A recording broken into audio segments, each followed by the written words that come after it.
Hello, everybody. This is Moses. Okay. This is Moses Siregar. I'm just going to introduce us real quick here, Lynn. This is Lynn Hayes is with me from astrodynamics.net. Long time kind of astrology, peer and friend, and she is doing some tutoring with me to learn some of my specialty, which is holistic locational astrology, because she's smart and she wants to know what she's doing. And I'm trying to help, everybody learn some stuff, as I'm always trying to learn some stuff myself. And actually, today will be a good opportunity for us to hopefully learn some stuff because the idea is we just pulled up Johnny Depp's chart. We pulled up a bunch of places where he has lived. And Lynn, we have not looked at this yet, right? I haven't even pulled up his actual natal chart yet and looked at it. So this Right. this is very off the cuff, very live, very, how quickly can we find interesting things and can we learn something? Because I think that's always a part of what we're doing. Certainly, Lynn is hoping to learn something, and me too. So here is Johnny Depp. He is born June 9, 63, 8:44 a.m. in Owensboro, Kentucky. This is from a birth certificate, right? Okay, Yes. great. Yes. Interesting. Birth certificate in hand. He's got it's interesting. My son is within 1 degree of his ascendant, 12 Leo. I noticed that's in a trine to his Jupiter. Pretty tight up there at 14-ish Aries, which is in a square to his moon at 14-ish Capricorn. This is all tropical astrology so far. And that's in a trine. Well, sorry, there's a square here. The moon is in a trine to Ceres at 13-ish Virgo. That speaks to some of his professional success, the abundance there. Pluto's in there too, so I guess that's interesting. The way his allure is Plutonian, and now in more ways than one. But certainly he has been a very very very successful figure. And quite popular for most of his time until he met Amber Heard. Now we don't have Amber Heard's chart up here, but we do have some places for Johnny Depp, and so we may bring Amber Heard in here or not. Do we want to just look at their synastry real quick? That might be interesting. Yeah, why is their synastry as rough as it is, right? So while you do that, I'm gonna just pull up the Vedic chart here. And maybe make some comments here on Johnny Depp's Vedic chart, and also show this for people who do Vedic astrology. I do holistic astrology, or holistic locational astrology is what I call it. And so I am looking at the Western and Vedic. It's very simple. And I find that that's a really smart thing to do. It really seems to help get things more accurate. So here we have Johnny Depp. I'm just glancing over and noticing that he is in his Jupiter dasha. One of the things you do find with Jupiter dasha sometimes is people have legal things. I'll give you a good example of that. Donald Trump, he started his Jupiter dasha pretty much the day he was elected. Actually, over Hillary Clinton, November of 2016. If you go back then, you will find he started his Jupiter dasha in the most common way that people reckon this sort of thing, right then. Which means that before he was elected, he was 18 years of Rahu. After he was elected, he is now 16 years of Jupiter. But Jupiter is involved with legal matters, isn't it? Are we being ethical? Are we being truthful? Are we being honest? All these fun things. And so legally, those are questions that come up. And so here we are, Johnny Depp is dealing with that. And so what is the sub-period for Johnny Depp right now? That would appear to be Venus, Jupiter, Venus. Well, certainly he has a prominent Venus person in his life. Does it make sense in his chart, though, why that would be hard? Obviously, this is a hard thing for him. First thought, your first thought might be no, because Mercury is with Venus, and Mercury tends to be more of a benefic. However, look more deeply. They're in a planetary war. They're within 1 degree of each other.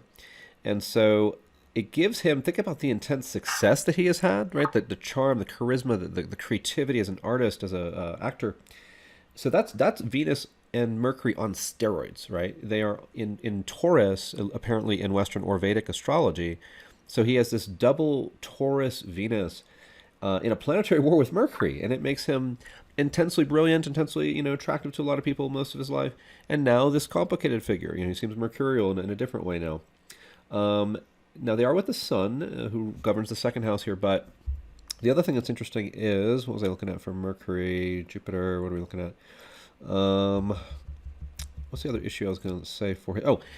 Mercury governs his 12th house and his third house. And the third house is the eighth from the eighth, so it's not a great house in terms of is it connected to Dharma? Not necessarily moksha in that little sense of eighth from the eighth a little bit actually, but really no. So the Lord of the 12th house, who is also the Lord of your third house, is not so friendly for your chart. And that's the same way if you're a Capricorn. That's how Jupiter is for you, because Jupiter does that. But over here we're looking at a Cancer rising Vedic chart. So he's a Leo Cancer in terms of his ascendant. And Venus is with the 12th Lord and the 3rd Lord, and it's a planetary war. So interesting how this works out, because he's in the Venus subcycle. So he's dealing with, the most difficult part of this would probably be the Mercury subcycle. Would be very interesting. If we go to the 3rd level, I'd have to pull up a different piece of software. We could do that. And then we could look and see when he goes to Jupiter, Venus, Mercury, right? Because you can keep going in those cycles. So anyway, that would be interesting to see. So in 2018, Heard wrote an op-ed for the Washington Post detailing years of abuse. Right. Now, what was? Do we know the date on that op-ed? It was December 18th, 2018. 12/18/18. Yes. All right. Let's just put it at noon in New York. Doesn't really matter so much there. Okay. Great. Well, we can look at a rather interesting day as well. Any luck on Amber Heard's chart? Do we have a good data on that? We just have a date, which is April 22nd, 1986. All right, let's work with that. Boston. So April, that's her name, right? April Heard. Amber Heard. My bad. What am I doing here? Amber Heard. I obviously don't follow the story that closely. I'm so sorry. So Amber Heard. April 22nd. 4/22/86.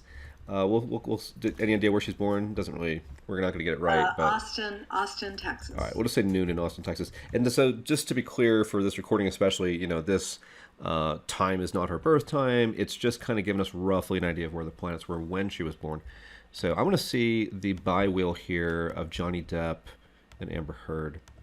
So now we're looking at it from Johnny Depp's point of view. Obviously, he does not appreciate Amber Heard, and I'm sure we could say the same the other way around. So, but we in this case, we're going to look at it from his point of view, and it does kind of make more sense to do that because we have his birth time, but we can also do it to some extent the other way around. You could use, a solar chart for Amber Heard, put the sun on the ascendant, just read it from there. That works pretty well.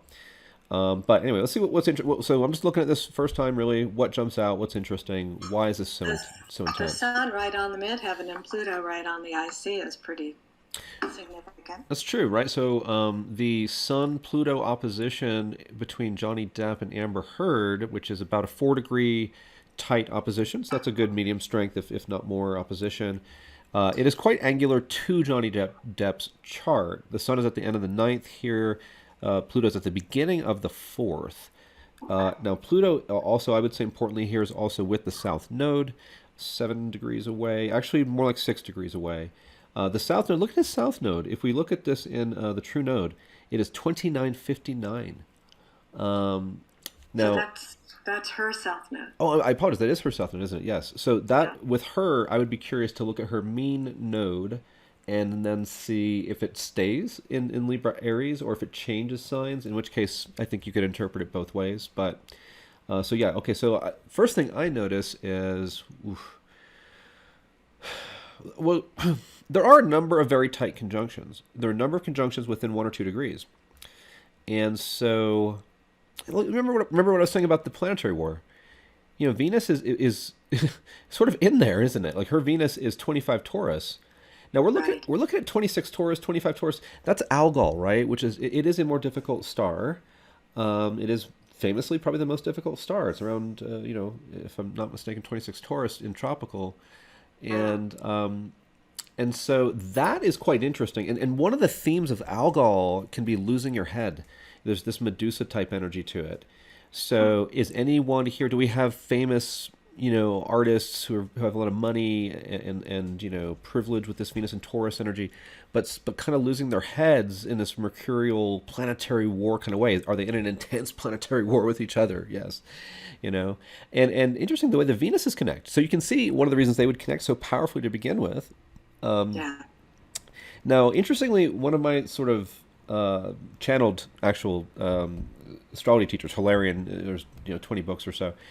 He says that Venus and Mars, I think Mercury, are more like overlays. Like they're not necessarily exactly like coming from your soul, but they're qualities that you're sort of given in this lifetime. I don't know if that's true or not, but his point of view is pretty interesting. So in that case, it would be as if they were given these Venus placements in order to connect with each other, maybe to get along, hopefully, with each other. It obviously didn't work out.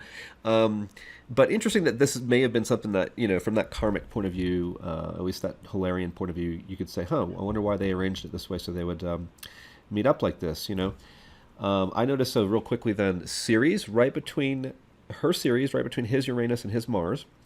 As you pointed out, the Pluto thing. And if we go with the midpoint, look at the midpoint of Pluto and South Node. It would be exactly right about exactly 3 Scorpio. That's doubly interesting. 1, 3 Scorpio is the IC right here. 2, 3 Scorpio is the fallen degree for the moon. It is the most difficult, least savory place for the moon to be. So this actually makes very, very good sense, because what you pointed out with the sun at the top, at first that was puzzling to me, because I find the end of the ninth house is a place of success and privilege and fortune and dharma and these good things. So I'm thinking, wait, why is there her connection to him showing up in this high dharmic place? Well, the ninth house is law. That's true. It's a legal matter. No, but it did really propel her into fame. Okay. She wasn't famous before. Okay, but this is how it affects Johnny Depp's chart too in this scenario. But that's a good point, and yeah, very good point. And what I want to say here is that there's a difference between, let's say, 3 Taurus energy and 3 Scorpio energy. And in fact, Johnny Depp is a perfect example of it, isn't he? Because his midheaven's 3 Taurus and his IC is 3 Scorpio. What's the difference? One of them is the exaltation of the moon. One of them is the most difficult degree for the moon, her place of maximum debility. I can think of 2... Can I mention something else? So yes. The moon rules his north node. Mars rules her north node, and her Mars is conjunct his moon. All right, so let's see what we got here. So her north node is that 2959 Aries. Might even be Taurus if we look at the mean node. I would consider that in that case, but in this case, Mars. So we're looking at, was it her Mars you were looking at? Yeah, so her Mars, the is ruler with his of moon. Her north node, is conjunct. Oh, very interesting. His moon, the ruler of his north node. Yeah, good find. That good seems find. pretty dated to me. That's a great point. I mean, it's a really great find. That the lords of their north nodes are conjoined, but what kind of conjunction? Also, this is great because now we give it the context and we go deeper. We get more information. The cusp of the 6th house. We have the rising is 12.5 Leo, so you can imagine the cusp over here is 12.5 Capricorn. That's just, equal house, most effective point from his systems approach, et cetera, et cetera. So that point's highly sensitive, and that's a big part of my teaching, is that these cusps are like another form of angularity. They become very emphasized. So it's very emphasized, but in a 6th house way, where we have what? Contentiousness. Literally legal battles happen in the 6th house. It is the place where contention happens, like competitions, aggression, legal issues like that. And it involves what? Her exalted Mars and his, very interesting, his moon in its detriment sign of Capricorn, not its most difficult sign, but its next most difficult sign, conjunct the South Node in his chart, while her South Node is on his IC. Right, so the South Node Moon, South Node IC. Also, what I was going to say about the 3 Taurus and the 3 Scorpio is very interesting, I think, for Johnny Depp's chart. Because what is his midheaven? What is his profession? Exalted moon, the exaltation degree of the moon. Is he popular? Was he an imaginative? Think of the moon as like the imagination a child has, right? So when you're an actor and you play this role, and he's a fantastic actor. I think most people would say that, and so. Does he have that incredible ability to appeal to the public? Yes, he does. Now, what happens in the bottom of the chart? What happens in private? What happens at home? What happens with his mom? What happens when he's a child? 3 degrees Scorpio. Now, 3 degrees Scorpio is where unsavory things happen. And let me give you a good example of that. So in politics, Joe Biden's moon is 3 degrees of Taurus. He has never lost an election. He's currently, somewhat unpopular for different things.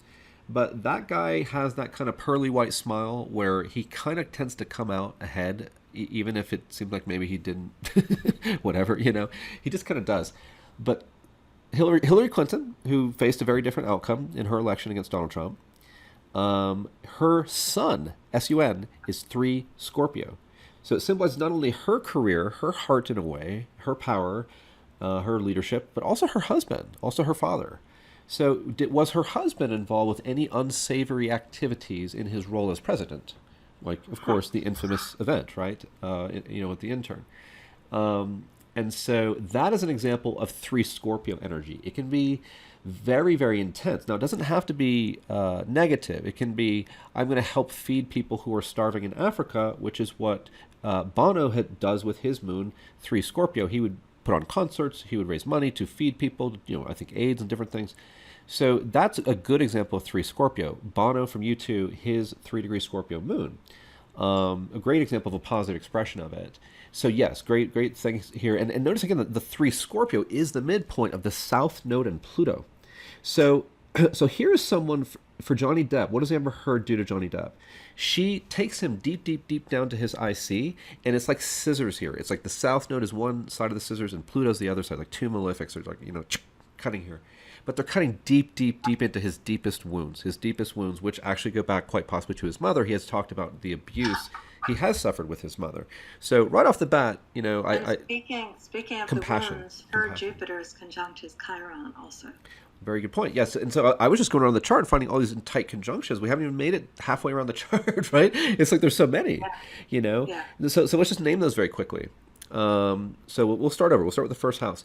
Her Ceres is right between his Uranus and Mars. Her moon right at his 3rd house cusp in Porphyry. We just talked about the South Node and Pluto conjunct his IC. In fact, their midpoint precisely nearly at this 3-degree, very interesting IC. Saturn just about 2 degrees from the 5th house cusp in Porphyry. We've got the 6th house story that we're getting into there, which shows what's their North Node, what's their fate, what's their thing. Contentiousness. But the contentiousness is her Mars in Capricorn and his moon in Capricorn. So she has the stronger position. Well, in a way she does, unless Mars oversteps, unless Mars is overconfident, unless it is overaggressive. She is exalted, so she's going to have strength. She's going to have a good lawyer. In fact, didn't something happen recently? I saw this on YouTube. I don't know if it's true. I just saw the headline. But it was like she fired her lawyer recently after a fight or something. I don't know if that's true. That's what the YouTube. I don't know if that's true, but I did see one headline about that. But it was from a guy who he tends to have a very pro Johnny Depp point of view, and I think I watched one of his videos once, and now he's like shows up in my YouTube all the time. But so anyway, it's a complicated scenario, but this 6th house is so interesting. I think you did a great job like honing in on what was really important there, because this is their contention. So what is the downside of Mars in Capricorn? Over-aggression, over-ambition. Like that your ambition... Be careful now, because my Mars is in Capricorn. Well, I know. I can tick you off then. Because No, I know. But I mean, that means that your ambition can be so strong that your desire to win at all costs could be so strong. Your aggression, your whatever, it might be so strong that you overplay your hand and you end up, not being as strong as you thought. That's just a risk of that, I would say, just in general. Well, and her Mars is square her moon, too, at some degree. We don't know exactly where. True. Yeah. That looks like that's a thing. So here we go. No, he has, however, his moon in Capricorn with the South Node in his 6th house. This is a very clear depiction of what he says is abuse that he has suffered from his mother. Do we see another example of it? Absolutely. Why? Neptune. Look at Neptune's position. A lot of people would just say, oh, it's square the ascendant. And it's not that useful or interesting to say it's square the ascendant. It just really isn't. Because there's no truth to that. It's true. But what's more interesting is that it's at the 4th house cusp if you use an equal house system. It's very simple. 4th house. Now, does Johnny Depp have a complicated mother? Neptune and Scorpio retrograde. Does that sound like karma involving one of the most difficult signs, involving a very complicated, planet that's good at gaslighting or lying or deceiving? This is very intense for Johnny Depp. And I have a great deal of compassion for him just seeing this chart, because his Neptune is so painful in the 4th house. His moon is in such a painful position at the 6th house with the South Node. And even his Venus and Mercury that make him so successful are in a planetary war, which means that he can't control his desire for the self-indulgence when he starts drinking or he starts doing whatever he does. He can't control it. He loses his head. That's the algol energy. He can lose his head around those addictions. That's what happens sometimes at 26 Taurus. And so... he has a planetary war there with a planet who likes to have a good time in Venus, who hooked up with Amber Heard, who has Venus right there too. So really stunning right there. So yeah, continuing right around, we have this Jupiter Chiron thing, and so, you can see them hurting each other, because you can see Amber Heard's moon hurting his Mars. Like, like if he were my client or something, like I would be like, and again, if he's not some famous guy, maybe he's just having an issue with his wife, and they're having, maybe they're just having a divorce and they're in court or something. I mean, I would be concerned, honestly, that this person with the Mars placement would really hurt or even take advantage of the vulnerabilities of that moon person. And this can go both ways. So it's hard to know. I'm not saying that she's definitely doing that, because it can go both ways in these scenarios. And but that is the thing that I think. I think, you know what? Maybe she could see his wounds with his mom, and she knows just how to just hurt him. But then his Chiron with her Jupiter, and now her Jupiter in Pisces can be problematic. I tend, even though Jupiter's rulership is Pisces, I tend to be skeptical of it, because it's often this like too wide open kind of thing. It doesn't have enough boundaries. And so, arguably that's her problem here. She didn't have boundaries in various ways, perhaps in the relationship. You could argue it one way or another. But he brings Chiron to that. So when she is too open, and maybe it's, I don't know in what way you want to interpret too open here, but I'll leave that to your imagination. Then he becomes Chiron to her, and her openness, her Jupiter in Pisces, that once he loved, apparently, right? It makes his Chiron feel all his wounds in his 8th house, where you definitely are going to feel your wounds. And guess what? That's his 8th house cusp, because again, we got that 12, 13 degree, ascendant. So at his 8th house cusp, his wounded Chiron, I have a great deal of compassion for Johnny Depp after seeing this. I don't know what he's done to Amber Heard that may be absolutely wrong. I'm not justifying anything he may or may not have done. Also, if I could just jump in, please. His Chiron is square to his sun. His Chiron is square to his sun. Yes, granted. What else does his Chiron do? It opposes his what? His Ceres, his mother. Right. There again, the mother. We see that so many ways in his chart. At least 4 ways. That's Moon in the 6th. Let me count. Moon in the 6th is 1. Moon with the South Node is 1. Neptune at the IC sort of position, the 90 degrees from the ascendant position. Not the IC, but the 4th house, cusp and equal house. That's 1. 3 degrees on that IC. That's pretty intense. I would say that's a difficult sign for the mother. How about his Ceres conjunct Pluto? That's 5. How about his Ceres conjunct Mars widely? That's 6. How about a Ceres at the 2nd house cusp, the gate to Hades? We're up to 7. Ceres is opposing his Chiron. We're up to 8. Indicators of problems with a mother. 8. Right. We won't even count Chiron at his 8th house cusp, which has got to be one of them. Actually, let's add that, because that opposition to Ceres makes it relevant to his mom. So now we're up to 9. Now we have a planetary war involving Venus, who also symbolizes the mother. I find this plenty of times. Doesn't matter if it's day or night chart. Venus can always symbolize the mother. She's in a planetary. That's 10. That's at least 10 reasons. And then we could add the North Node is in Cancer, making his relationship to Cancer more complicated, especially in the 12th house. That's 11. Let's see. His Vedic rising sign is Cancer, so whatever his moon's doing there is very important. Oh, it's with the South Node in the 6th house. That's 12. Apparently we can keep going here. There is no limit, and this is just off the cuff, my honest opinions on his chart, and I'm not saying I don't have any bias as a human, but he has a stunning amount of really terrible things involving his mom that are so painful that I would not want to have anything but immense compassion for him and for Amber Heard. This is obviously a situation where they both got into some very difficult stuff together, and it's not okay, whatever happened, but I don't know what happened, so I'm not going to pretend I do. So anyway, that's just a quick look at their synastry, and it's stunning. It's absolutely stunning. Did you have any other thoughts on that? I'm sorry, but I've been talking a lot here now that we're recording, but just want to make sure to get some good stuff in there. I do have a lot of opinions about Amber Heard. Okay.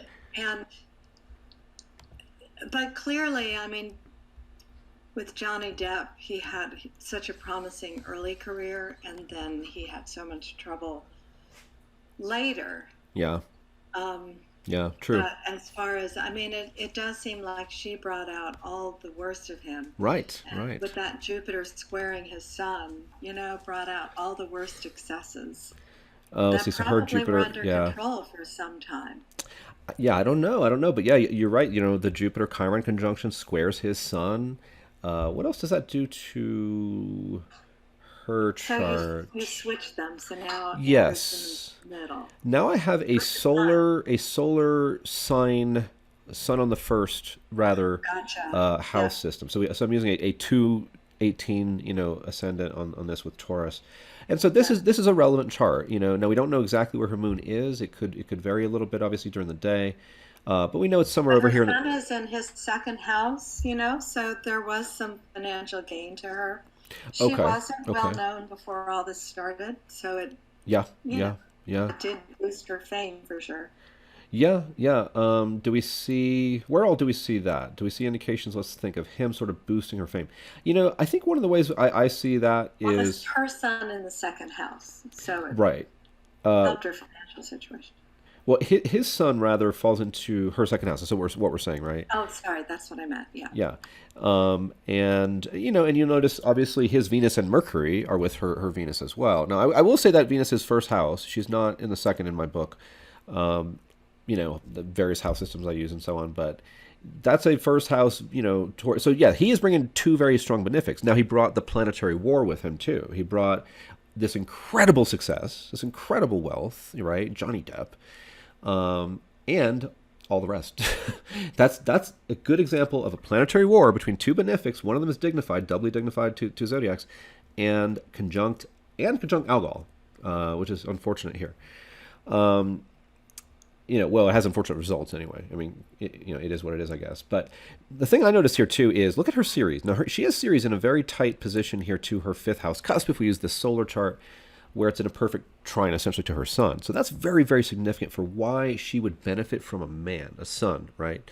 Now, in sidereal astrology, the sun is in what? Aries. We just go back a sign. It's going to be in Aries. That's the exaltation of the sun. So does she have the potential to benefit from a very exalted man, or there's a very, say, famous, successful man, who's, in some sense Taurus, who's just, this kind of mellow artist. And in some sense, he's Aries. He's this very, dynamic kind of figure who was very bright, for his roles. And, well, so Ceres supports that, and here I argue that Ceres governs Taurus. She is a modern governor of Taurus, if you wish. And she works perfectly well for it. Here's a great example of it because her sun is received by Ceres in Taurus, perfect trine also, which means that she gains so much abundance from a man and her career, like you're saying, the fame, so I think that's really relevant. But what does he do? He adds Uranus and Mars to that. So that's another very dynamic, very successful part of him, and yet it's also a kind of troubled part of him. Now, is there violence here? Is there, what kind of aggression is there? I don't know, but there's something that's intense. And does this Mars Uranus energy in Johnny Depp mean that he could have a short fuse? A lot of people with Uranus Mars, yes, they do. A lot of them might go off in different ways. But I think that's part of what they're trying to work out in court is, was he just, punching like inanimate objects, or, was there something else going on or whatever? And that's... Well, also, there can be some people who are not violent and who don't exhibit a lot of anger, but Yeah. then with a particular person True. who can bring that out in them. Yeah. There can be kind of an explosion of stuff that had been subdued for a long time. I mean, Which it's certainly could be what possible. happened here. I think it's certainly possible, and given how much evidence there is astrologically and realistically for his challenges with his mom, yeah, I mean, there's something there that can be stirred up. I would certainly imagine. And and is there evidence that she is sort of stirring that pot? I mean, I would have to say the way that her exalted Mars, and by the way, it's in sidereal Sagittarius, which is also a very aggressive sign. Sag will fight for stuff too. So that's a very aggressive kind of Mars when it's Capricorn Sag like that. And that hits his moon pretty square. So, I mean, it looks like it could go both ways. I don't know who's hurting who. It's not my business, but yes, there's some intense stuff there that's potentially there. And look at how Neptune is also involved. So it's her Neptune, her Ceres, her Sun. She has this grand trine to Neptune, which represents film and all that. So of course, interesting, right? He's a famous actor. That even makes even more sense, honestly. And she has an exalted Mars with her Neptune. So is her Neptune exalted? Yes. Does she get together with a man who exalts her on, in the sense of becoming more well known through TV and media and film and whatever she gets involved in? I mean, yeah, she got exalted through that, but through this Martian sort of conflict at the same time, right? So ignore the part of fortune here. We're not based on the actual time of birth, so the part of fortune we don't actually know where that would be. So I would just ignore that one there. Anyway, so yeah, Synastry is fun, isn't it? So fascinating stuff. And yeah, so I think his Mars Uranus basically amplifies this and does make her more famous. Uranus can make you famous. And it makes her more famous in the situation, but it also brings whatever the troubles were, and that gets into his Pluto, which is next to his Ceres, and then all that fun stuff we start getting into. So Johnny Depp, though, if we have his birth time, we should be able to do some locational astrology. That was kind of the original goal here. is just see some stuff. So what do we find out? We found out that they met on set in Puerto Rico, Vega Baja, Puerto Rico, right? So so we're going to look at that now. And anytime we do holistic locational astrology, we have to look at the chart and we have to look at the map. There's some things you can see in one but not the other. It doesn't really matter which one you start with.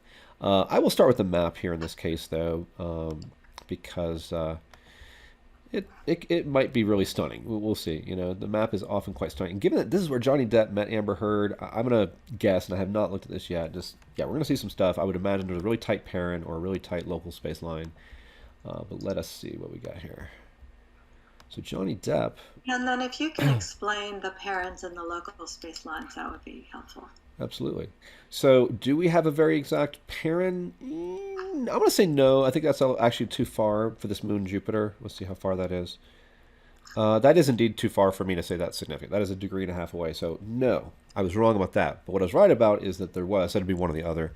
There was a very strong local space line, and it is, look at this, it's Mercury. What's right next to Mercury? Venus. There's the planetary war. There's her Venus conjunct his Venus and Mercury. So he met her, and let's see where the actual spot is again, the actual town where they met. So they were on set doing a movie or something right there, right? Yeah, the Rum Diaries. Oh, the Rum Diaries. And that's, look at that right there. now look at that. Think of the Rum Diaries. Is that sort of symbolic? Is that an omen? Yeah, there's some alcohol involved in this marriage. So yeah, the Rum Diaries kind of makes sense. But what we find is that indeed where they met was between Mercury and Venus, very close to Mercury, quite close to Venus. I find that very significant. But let's see And what about that Saturn descendant line? Yes, we're about to see that for sure because we're going to pull up this chart. And I like to kind of read that from the chart. But it's certainly right. Oh, the relocated chart, right. Right. It's right there on the map. But this will give me better context for it to understand it better. So no. Okay, no, I didn't predict what I was going to pull up here. Would I have been right if I had? I think I would have been wrong.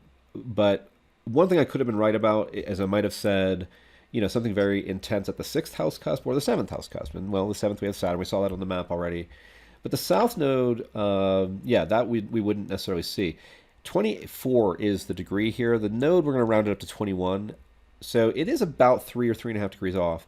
So this is kind of a medium weak connection. But I do find this very significant because the 6th house, if we're going to have a divorce, if we're going to have a bad relationship, we're probably going to see the 6th house highly activated when you meet or where you meet or something like that. So we see it. We see the south node, which causes endings. And, Can you explain why would there be a divorce relating to the 6th house? Sure. Yeah. So it's one of the fundamental things. I think it is probably the most fundamental thing about the houses that isn't that widely understood, particularly I would say Western modern astrologers more so. Traditionally, the 6th house is thought of as a difficult place, as you know. So we. Right. But What's the Virgo house? yeah, traditionally they wouldn't link it to Virgo. I do all day long. I think it's definitely the same, overall vibe as Virgo. But traditionally, we would just, it would be considered certainly a difficult house. Vedic would say it's a dushtana house and things like that. Why is it hard for a relationship? A few ways you can look at that. The 6th is the 12th from the 7th. So it's like the loss of the 7th house. What's the 7th house? Where you have a good marriage, right? So ideally, you have a good marriage to the 7th house. But the 6th clearly is the 12th house to that. It is the loss or negation of that. Now, you think of the sign Virgo, which I do connect here. Virgo is in her fall in Virgo. Venus is in her fall in Virgo. So I would argue that is also symbolically apt and somewhat related, if not completely and totally related. It's a place of contention, right? So it's not a place of getting along. It's more, now that I get a little bit more from Vedic astrology, but I think even, in Hellenistic astrology, Mars is his joys in the 6th. And Vedic will consider, this is a good place. So this is a place where we compete, where we overcome, where we have actually competitors, enemies, people who steal from us, legal conflicts, litigation type stuff too. So this is a very contentious house. It's a very Mars-ish house as well. And if you watch it, there will be no question. Like you'll see all the bad relationships show up when the 6th house happens. So if you get in a relationship with someone and you see a lot of 6th house and you're really excited about them, hold your excitement. Curb your enthusiasm. Because it's not going to work out the way you think it will. It won't be so hot. And it's meant to teach you some stuff. And ideally you grow. I would say best case scenario with a 6th house relationship, you grow and heal together. You heal together. But that is not the way a lot of people do it. So that's more rare. But in this case, what we have are two super serious activations of his sixth house from Vega, Baja, Puerto Rico, where he met Amber Heard. So one of them is Saturn at the end of the sixth house, just 1 degree away. So it's very, very emphasized. It's very, very angular, but where in the sixth house, which is not a good relationship house, and the south node, about 3.5 degrees off. So let's say that's about 30% of a south node sixth house problem. And that is also a big deal because the south node cuts, it ends, it rejects. It's not great for relationships, and the sixth house is also not great for relationships. So yes, we do have some very malefic looking stuff affecting the house of divorce, we can call it. But he's got Venus and Mercury up at the top. So is this a place where he became famous for his planetary war? You know what I mean? The inner war within Johnny Depp, which was played out with Amber Heard. There's two people here, Mercury and Venus. Is anybody acting mercurial? I bet they're both acting mercurial. You know what I mean? So yeah, Right. not only are Venus and Mercury at the midheaven, I mean, this is kind of stunning, right? Because here's Venus and Mercury at the midheaven, just east of there, St. Thomas, places like that. So Venus and Mercury are in the 10th at the midheaven, and Venus and Mercury are right there in local space, and he meets her right between the two. So double, super intense, powerful, amazing emphasis on this Mercury-Venus thing, which is his amazing planetary war conjunct Algol. So super And her Venus conjoins that, right? So big that time. would Big time. create that link. Yeah, so if we were to like overlay her onto all of that, she's right there too. Basically, her Venus midheaven that would be like equivalent to his angles would be right there with I think between the Mercury and Venus placement, or maybe it was right before the Mercury placement. Anything else here really interesting? North Node 12th house. So yes, are we going to have some sort of loss and challenge and spiritually humbling experience connected with what's going on in Puerto Rico, as well as making a movie? Sure. Rum Diaries again, kind of funny with the symbolism around that. And Uranus in the first. So Packed first house. packed first house, which is not normally a problem, but it's angular. Here's I think the reason why it becomes more problematic is Uranus is angular. While that is good generally for like career, Uranus in the first house makes you very successful, very popular. It's typically very, very good for that. It is his Uranus conjunct Mars, and it's so and that gets complicated with everybody's chart here. So that It's very volatile too, so yeah, it pushes his volatility right out into the public eye. that's a great point. Yeah, and it makes that part of how he connects there. So if he connects with someone here, he's a little more Uranus Mars, but not a lot, not a lot. If it was really really tight, I would say that would be stronger evidence for me that he would be this very very I don't know, someone who's really just losing his fuse all the time. But Well, but that would be true with his natal chart anyway, yeah, because his rising is 12 Leo. so That so would just push sure. Uranus closer to his ascendant. So no Well, matter where he was, further. that would have been an issue. It pushes Uranus further from his ascendant if it's 12 Leo. So, I'm sorry, no, you're right. yeah, so Puerto Rico makes it a little bit more. Tighter. I mean, now, in my book, this is angular. This is within 8 degrees. That's my orb on angular. Okay. So now Uranus is a little bit angular, and it's enough to bring it into the story and go, okay, wait a minute. This part of Johnny Depp is coming forward, as you said, to the public. And I think that's a good point. Yeah. So, okay, so that's Puerto Rico. And so, did that make some sense? I think so. Now, as far as we know, he lived with her in LA mostly, right? He has a home in LA. We were trying to figure out kind of where maybe he had lived with her, and I don't know if we exactly found out, but it seems to be LA.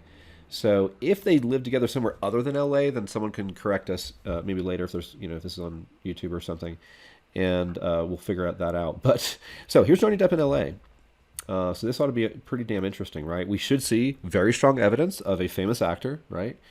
We should see very strong evidence of this very complicated situation with Amber Heard as well.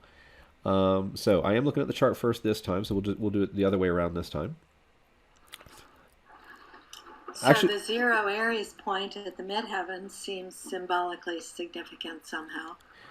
this is stunning, isn't it? That is Yeah. 0000. That's stunning. So yeah, I, what she's saying is that when we use Johnny Depp's birth time as given on his birth certificate, the midheaven is exactly the beginning of Aries, which is the beginning of the zodiac. So it is considered a very potent point. It's like it's the start of the whole shebang. world point. It does so many things that are interesting and prominent. Angularity is about being an initiator, being prominent. So when you're first at something, when you are the sexiest man alive or something like that, that could be zero Aries. So fascinating there. Now, So, first of all, is there evidence of success in film, for example? And do we see it? We should see it probably at least three ways, but at least, at least one or two really strong ways.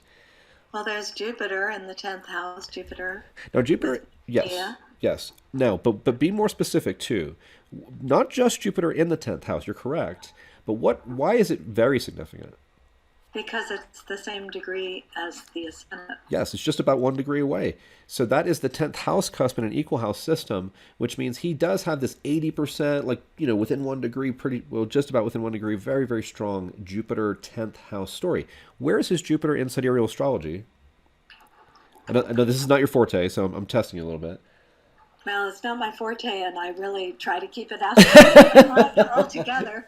But I don't like to mess up my weak understanding. but But it would be in Pisces. Pisces, sorry, not the exaltation, but the rulership for Jupiter, Pisces, which means now we have dignity. Now we have not just Jupiter at the 10th house position, but a dignified Jupiter who is also in Pisces, a sign that has more to do with film than any other sign. So, do you see how the sidereal could be relevant there? I would certainly argue that. But anyway, Yes. and okay, now now do the same sort of analysis involving his 5th house.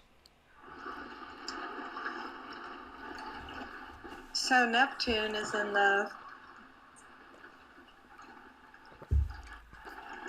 It's in the 5th, true. 5th house.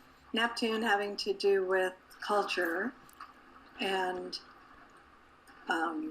Film, film. call it film, yeah. But what else? Be more specific. Why is this And in why is it significant here?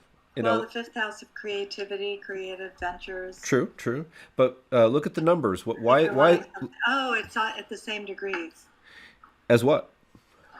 as the ascendant. I'm sorry. Okay, so we have Yes. so everyone can see that, and so we can even see it more easily. Let's go equal house. This is one of the house systems that I use in holistic astrology. It's really quite simple. So this is equal house, right, for LA. Every house now is 30 degrees wide. And we get some pretty interesting stories now, don't we? Jupiter 10, that's a Pisces Jupiter in his Vedic chart.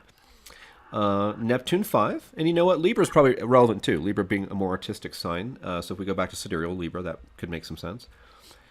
And what else do we notice? His sun at the 12th house, which film is absolutely film, TV, all the Hollywood Right. stuff. Very 12th house. It is. That's where you create these fantasies for people to enjoy. So that is very, very, very 12th house. And it's 3 degrees away here, so it's kind of a medium strength sun 12. But that's interesting too, because how much, let's say, self-undoing is happening for Johnny Depp in LA? Well, here it's about 40% strong. It's 3 degrees off that cusp. And so the way the math kind of works out, it's about 40%. Now, that could be worse. Let's say his ascendant here was 18, then he would have a more Sun 12 problem, and he would have a less Jupiter 10 benefit and a less Neptune 5 potential benefit. But the benefit at 5 is complicated too, because on the one hand, that's success as a actor, Neptune in the 5th house. On the other hand, that's where we like to, I don't know, party, right, in the 5th house. Neptune in Scorpio retrograde, and we're going to have maybe some, interesting self-destructive habits or something like that. So the other thing I'm noticing, I didn't notice this before, and I don't know if you work with yachts at all, but there is one here with Neptune, Ceres, and Jupiter is at the apex. Okay, so we have Jupiter, Neptune. Yes, great point. Now, if we bring Ceres in, his Jupiter. Now, I think this adds to what we were just saying, because what Lynn is saying here is, Neptune and Ceres are sextile. They're both in a quincunx 150 to Jupiter. And Jupiter's at the top of the chart. So would this be the quote unquote finger of God? That's what the Yoda is often called, pointing at his Jupiter in LA at the 10th house of recognition and fame as a dignified Jupiter and Pisces type. And the Jupiter in Aries that's the psychology. That's the tropical is the psychology. So he's got this Aries confident swagger, cool guy kind of vibe, right? So that's that kind of Aries thing. But Pisces is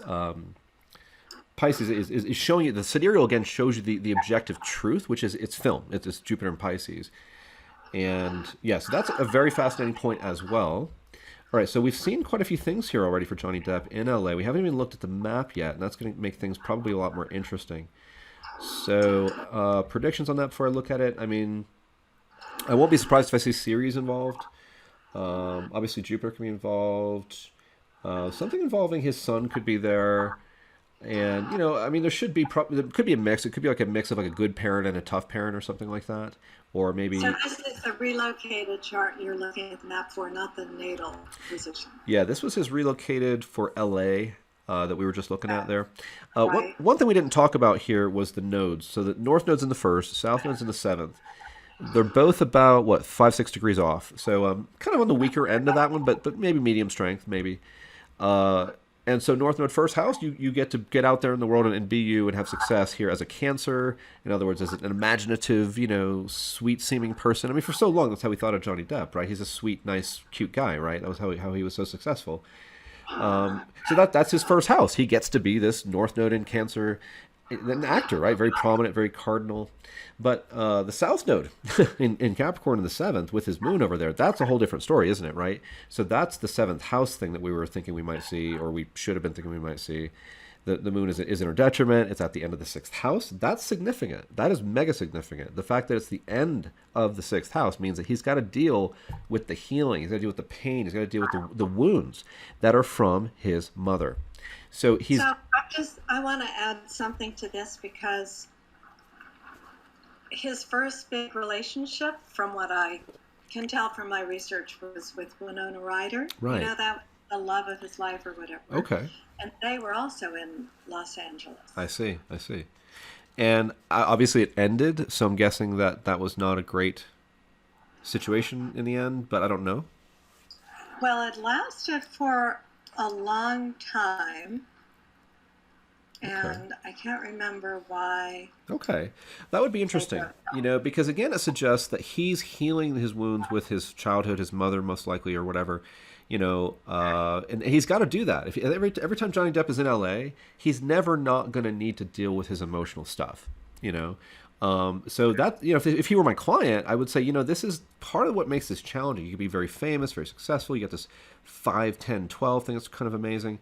Even the first house thing is cool for his success. But this is that part of his chart that really gets into that rejection, the criticism, the harshness, the abuse, the physical abuse, the hitting, that happened with his mom. So that is Well, that. he would have been very wounded, and he would have been very young. So this was in 1991. So he was in his Saturn return when they broke up. Oh, okay, And okay, when you're in your 20s and you're really wounded, you really don't have the perspective to be able to be necessarily in a right, relationship without acting out those issues. right. When he had a Saturn return, Saturn would have also been squaring his Mercury Venus planetary war as well.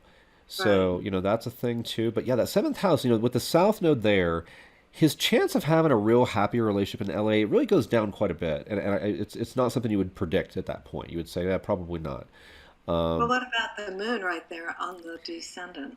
I don't see what there is to like about it because other than the trine from Ceres, I take that back. Even the square from Jupiter isn't. A square from Jupiter, most people think, well, square is bad. Sometimes it's really good, but in this case, not as Yeah. good. It's not as good because Capricorn, Jupiter. It amplifies the Capricornian influence, right? Well, Jupiter's in his fall in Capricorn, so there's this negative reception kind of thing going on where Jupiter's kind of looking at the moon and going, "Oh, you're in Capricorn. I can't stand that sign." You know what I mean? Like, so it's really not giving him a good glance here. He's kind of like, ugh. So, but that's not to say he doesn't have experienced success with this because Aries, Capricorn, Jupiter, Moon, totally successful as a actor for so many years, decades, and mega successful, obviously, and yet it amplifies this business, which is just not easy. So Moon. So here's some of the knocks on the Moon: inner detriment with the South Node. The square from Jupiter is weird because Jupiter doesn't like Capricorn, so it's extra weird. Even the sextile to Neptune. Keep in mind, even though that's a positive aspect, and has he had success? Yes. But what else does it do? It connects these things so powerfully that they get fused together almost. And so is his moon sort of blending with the Scorpio retrograde Neptune at the fifth house cusp, for better and for worse. He's got the success, and he apparently has, a lot of habits that are not helpful to him. Right. And that's also related to that. Now, Ceres, I like that trine from Ceres, but then Pluto trines it too. So we're getting Pluto in the mix here. Even Chiron is in a tight sextile. So again, Chiron, Neptune, Pluto are still in the neighborhood. So I don't see a lot to like about this moon, especially at the end of the sixth. Now, if it were, let's say it was above the horizon here in the seventh, I would say at least it's in the realm of just a relationship. It's not in the place of having a bad relationship, which is what the sixth house is more likely about. So at least it's then in a good house for a relationship. But if it's a complicated moon, then it's going to be a complicated relationship. So it's not necessarily good. Even if you put the moon above the horizon here, I would still personally not want to recommend it for relationships per se. Although we can see why this is a great chart for his success, and that's clearly has happened here. But Right. eventually, what happens? He pays the price. Even though the success is all over this chart, he pays the price in the seventh house because this is too tight, and the end of the sixth is intense, and South Node's intense, and yada yada. Okay, so that's the chart for LA, and I am kind of motor mouthing here, so hope that's all right. But LA is like so. Now, interestingly, there's nothing on this map. There's nothing that interesting. Now, I mean, the sun is up here. We can go local space. Yes, there's sun, but let's actually see because is the sun closer than the moon? Yes, I think so. So we have a bit of the sun, but it's not that close. So okay, so that's not that interesting, honestly. It's relevant. Yes, has he? Remember, I said we might see a sun line. Why? Because he's career success, recognition. So yeah, there's a distant sun line, and does his sun seem to give him success? Let's look at his. Okay, now this might be a good time to point out the difference between the parent lines and the other lines, Okay, and the okay. different lines. So now, I was just saying, does the sun indicate any success? I will say yes, because it's in his 11th house. We tend to get our desires met in the 11th house. And it is trine Saturn, who is dignified in its sign here of Aquarius. And so his sun does have these Saturn in Aquarius qualities that he can use to his advantage, hopefully. So yes, he has But that. also, Venus rules the midheaven and is in the midheaven. That seems like a good thing. Rules the midheaven and is in the 10th house, I would say, yes. I'm sorry, in the 10th house, yes. Yeah. Okay, so yeah, the map here didn't give us anything, but you know why it didn't give us anything? Because the chart gave us so much, the map didn't have to. His chart was just so. This is such a stunning chart. His relocated chart for LA, we absolutely see all of his sort of angularity, all of his, and that's the thing is people don't understand that like a fifth house Neptune at the cusp can be like it's angular. It can make you famous. And see, the ancient astrology actually said that like porphyry could be used to like determine angularity or something like that. And I do not understand what they were actually doing with it.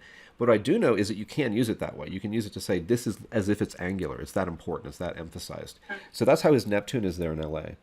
That's how his sun is at the 12th house in LA. So has he had a 12th house sun? Famous as an actor? Yes. Really complicated inner life? Yes. You know what I mean? So, yes, both ways for sure on that one. And, okay, so what else do we have here? We have charts for him ready to go for Somerton, UK. That's probably not that significant. I'd like to see France Yeah, because okay, that's where he lived in with Vanessa, okay, and they seem to have a very, he was never in the news then. They had two kids. They lived in the country in France, and okay. Now, it seems to have been a lot more peaceful. right. So certainly we'll say seems to have been. We don't know for sure, but it certainly seems to have been more peaceful, right? So let's see where this is. Well, this time we'll go to the map first. Maybe we'll see if that's where if we'll have some juice there. We do. Paris, we're going to see. I haven't looked at it yet. I haven't even seen what it is. But Paris has a very exact parent. Now, the area where he is like Hey, around Paris, we figured can out. you explain the parent lines and how to Yes. interpret them? Yeah, I think so. Let's see. Now, why am I not seeing the place? So, because, let's see. Because I had used that chart we put up for like mod or whatever. Maybe that one just wasn't right. Let me see. Paris, France. Well, it was right outside of Paris, so it Yeah. should be close enough. Do you know which direction it is from? It is going to be pretty close, yeah. Okay, so obviously there's Paris, Well, and they also had a house in Saint Tropez too. is that what country is that? That's That's France. France. Okay. That's the south of France. So All right, let's do that too then. So this is where we're thinking maybe he gets along better with his partner, and are we going to see good evidence for that? Propez. Yeah. Yeah. I remember that song from a Pink Floyd, or that town from a Pink Floyd I song. think it's Saint. Oh, okay. Got it.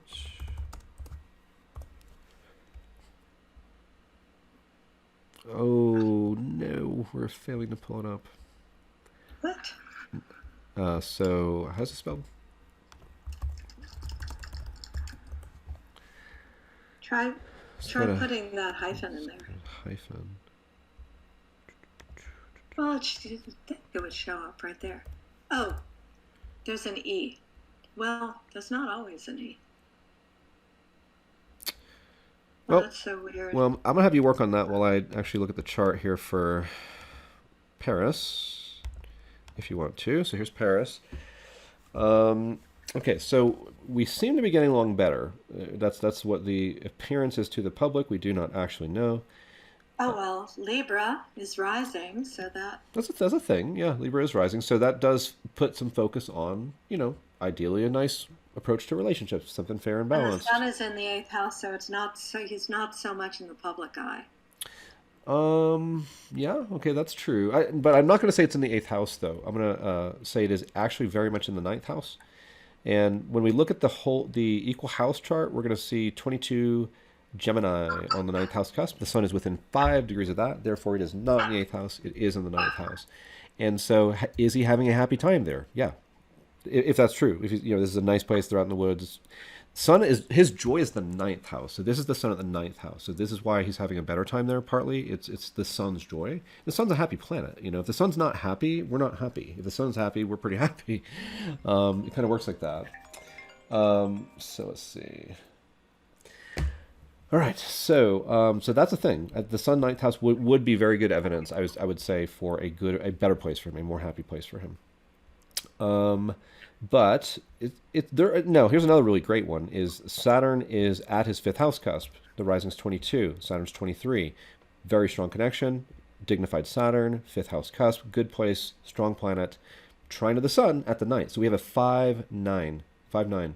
That's very, very, very, very good. When you have two planets in a trine at your 5 and your 9, you have a much better spot. Now, is this uncomplicated? No. His Mercury and his Venus are at his eighth house cusp. This is 24, 25, and 26. They're all right there. So that's his planetary war. Now, does that mean it's with his current wife? Not necessarily. Does it mean maybe he's got drinking too much? Maybe. Does it mean he's got, a divorce thing or a legal matter with Amber Heard he's got to deal with? Yeah, right? Because that's a battle over money, right? That's the eighth house, other people's money. So Right, but he didn't know her when he was living there. well, but I'm sorry, isn't he happy with a partner there now? Is what you're telling me? No, Oh, this is I don't know his life story. This is his this is before Amber Heard? his previous partner Before Amber Heard. before Amber Heard. Yeah. Gotcha. Okay, so that's totally irrelevant then what I just said. So yeah. So this is but that's a bit complicated. Now, could that be nice? Yes, because why? The eighth house represents the genitals. What do you do with your genitals? Okay, so yes, Venus in Taurus, does she maybe represent something like that too? Yes.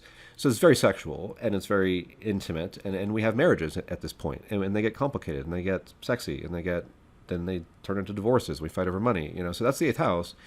And he's got his amazing planetary war that makes him successful and complicated right there. But, there, like I said, there's an upside to that, which is that because we have this 5-9 thing going on, and it's so positive because there's so much of this 5-9 activation, and that involves a dignified planet, with Saturn, that makes the whole chart better. It makes the whole chart work better because there is this grace in it. But we do still have this eighth house Mercury Venus, and we do still have the South Node at the fourth house position with 22 rising.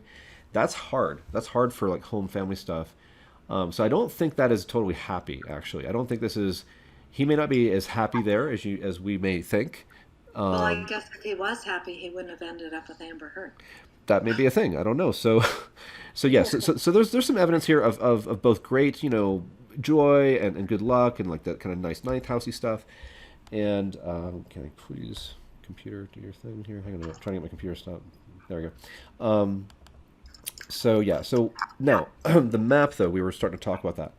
So is there something here at Paris? I don't know. He was in a suburb of Paris. I don't know if it was north or south, east or west, but it should be pretty damn close. And the parent here is Jupiter and Ceres. That is at 4845 north for him. And that is a very, very, very nice pairing. I love to recommend that pairing to people. Okay, Moses, can you explain what the parents are, please? I understand you want me to explain it. Yes, this is a very, very Okay. nice pairing. This is Jupiter and Ceres, both two very powerful symbols of abundance, the strongest symbols of abundance you can find. Period. Together, right there. So if he were to spend a lot of time there, there'd be a lot of these Jupiter themes would be like exponentially expanding. Like it could be money, it could be influence in a Jupiterian way. I know one person who is a teacher who was living on this line and just gave so many lectures. They recorded tons and tons and tons of lectures. That's very Jupiter series. This is a great line for if you need advisors in your life, like a good lawyer or a good doctor or a good astrologer, whatever you might need.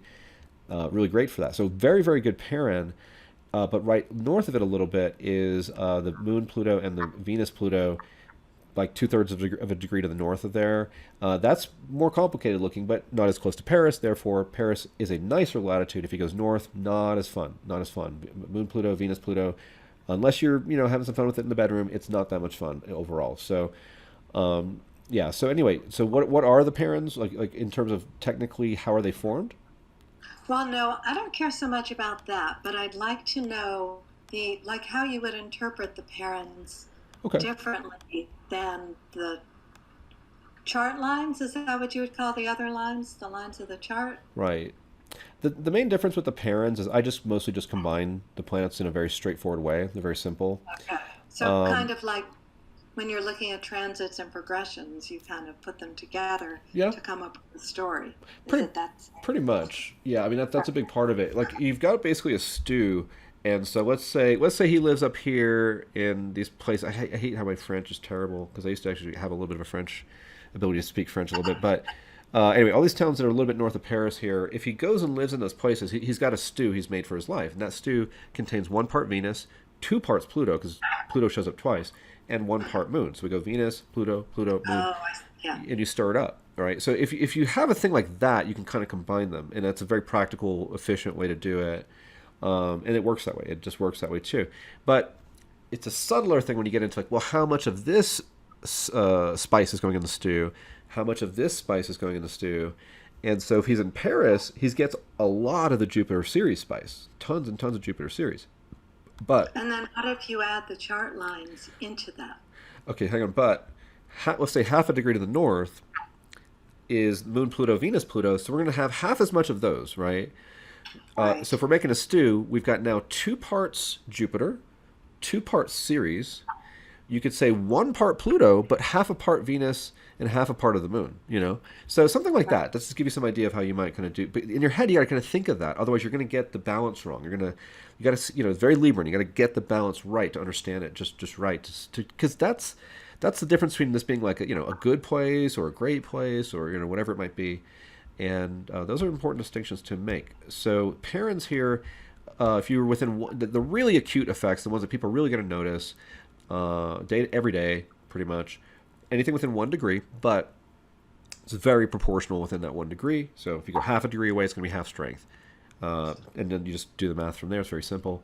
So yeah, so these parents will always tell us things. So when I look to Paris then. Jupiter series tells me that this is better than the chart looks. However, to the north, there's that Venus Pluto, Moon Pluto. So now I'm kind of like, well, we get half of that, but those are 2 of those. So I don't know. It's kind of complicated. So it's really a mixed bag. When we look at Paris for Johnny Depp, we have these great influences, and we have these very tough influences. We've got the. Let me show you just how much this makes sense again. When we go to, you have to see it in equal house, and it's again very simple. Once you train yourself to just look at the numbers. So when we look at the numbers, we go to Paris, we see 22. So anything near 22 is important, like the Sun at the ninth house, like Saturn at the fifth house, like the South Node at the fourth house, the North Node at the 10th house. Now the nodes are actually kind of doing this more like a 9, 10, 3, 4 thing because they're at the end of the ninth. So that's a little bit different. But these degrees now are extremely important. And we'd already seen Venus and Mercury were actually a little bit closer to the porphyry cusp at 24 Capricorn. So these stories here are you can pull them out and tell the whole story practically, and you can get it right. You can get the overall big picture right just by trying this here, and that there you just if you can combine those and tell the story, I think it does a good job here of explaining kind of this mixed bag, with a lot of positives actually, so it does make sense why this would be different, than some other places that he would have been, and better, I would say, than the ones we have seen so far. Yeah, yeah, that's so interesting.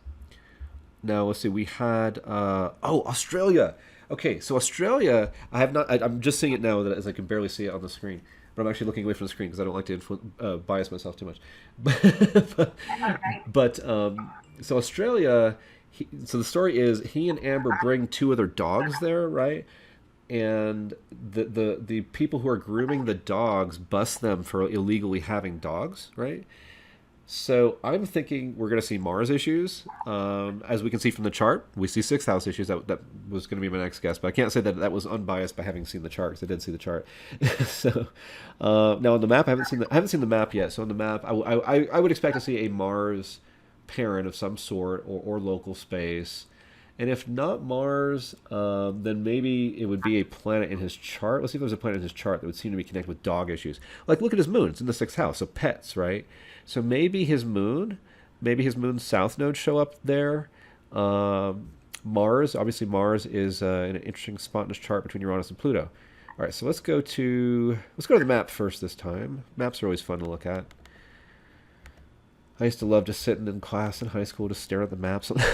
you know, Oh, so you're in the perfect business here. I know, right? I used to just like, my teachers had these great maps. Okay, so Australia here. So here we go. We are between Brisbane and Surfers Paradise.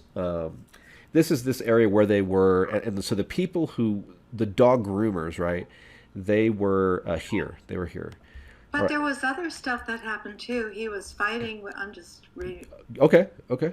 Yeah. read, doing a little reading. But they also had a big fight. He threw some. No, she Okay. threw some vodka bottles at him, and Okay. part of his finger got sliced off. So there Oh. was some violence and Okay. chaos So there for so sure. cutting of fingers. I'm thinking that's a Mercury thing. Like maybe a Mercury Mars. Maybe it's a third house thing. Maybe South Node involved in that. Uh, so okay. So here's the place. Now, is it within 1 degree of latitude of any parents? Yes. And these are Uh, interesting. Sun Uranus, which that sounds like a kind of a Uranian thing. Yeah. So we have And Sun also, he Uranus. was on the verge of a nervous breakdown, he said later. Oh wow. Okay. Sun Uranus is half a degree. Sorry, a third of a degree away. Third of a degree of latitude away. So that is a two-thirds strong line. You get 66%, 67% of this Sun Uranus. Sun Uranus is normally a line I would like to recommend. Actually, this is not the best example of it, but I think we'll see why in the chart. But this is an example of maybe a darker version of it, I guess. To the north, about half a degree away, we have a Venus Uranus. We have a Venus Uranus pair half a degree to the north, so we get about half of that. Venus Uranus. So what is this place? Double Uranus in the stew, right? Two parts Uranus, one part Venus, one part Sun. We have man and woman, Sun and Venus, Uranus, Uranus, sudden unexpected crazy stuff. And he becomes famous for something that he didn't want to become famous for, but that's not shown here. That's not shown on this map. Like, in other words, if this was all we had to go off of, you could not be confident at all that, he had this infamous thing happen there. I don't think it's there, period. I just don't think that's there on that map. So, unless, here we go. I had to zoom out just a tiny bit to see that moon local space line. So there's that moon I was expecting to see in the sixth house. Problems with pets and problems with partner. Totally sixth house, right? Dogs and your wife, you're having conflicts involving both of them. So that's his moon. That's his sixth house moon, right? Let's go back to his natal chart.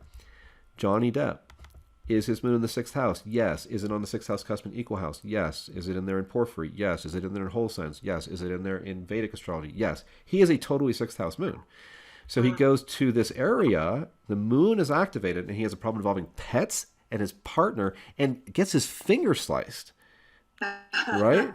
So think of the contentiousness of that. Remember I said the south node could be involved? South node cuts his moon. It literally cuts his moon. Um, Curious. No, wait, explain that.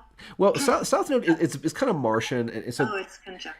Yeah. yeah. So there's this cutting away with the South Node energy. There's a bit of a scissors energy to it, and so literally cutting his finger.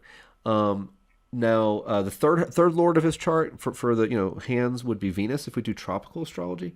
It would be Mercury if we do sidereal astrology. So we have that Venus Mercury. They're in that planetary war, but they're not really popping up here. So I'm going to say that that's a fail on that one. But the other thing is quite. I think the moon thing is quite a interesting and relevant thing. Now let's look at the chart where we've already seen. We're going to see a ton of sixth house. Here we go. We getting along with our partner here? No, she's cutting your finger off. Oh, and there's Mars, Uranus. Look at the degree. Yeah. You see that degree? 1 degree, 21 minutes Virgo. Where's this Uranus? 1 degree, 34 minutes Virgo. So what's the rising? 120. It's almost the same. It's not the same. It's off by 1 minute. It's a tiny bit different. So this is a double dose of a perfectly Uranian sixth house conjunct Mars. Dogs, finger, cut. Right. So this is stunning. This is very, very exact, very perfect. This is the kind of thing I expected to see, and actually I kind of called, at least, this one I can't say because I might have seen it out of the corner of my eye, but the Mars thing is there, the sixth house thing is there, but on the map we saw the moon. I didn't see that one ahead of time, and I think that's relevant. So what else here? Anything else interesting? Not as much. You can see how, here's most people will read this chart, right? Let's say most people try to do locational astrology. They'll read this chart and they'll just kind of read it like they read a chart. What they won't do is realize the whole story is this sixth house Uranus. It's the whole story. It's the entire thing. Because nothing in this chart is exact like that. The only other thing that comes close is his Mars. So it's Uranus and Mars. Maybe a little bit of this Venus theme here with the third, which is also kind of interesting because he lost a finger there. So planetary war, third house, your finger gets caught. There you go. There's the third house thing I was looking for. Planetary war, Venus is she within 5 degrees? No, I cheated. I lied. She's just outside of that range by just like a quarter of a degree. So I lied, but you can see she's awfully close too.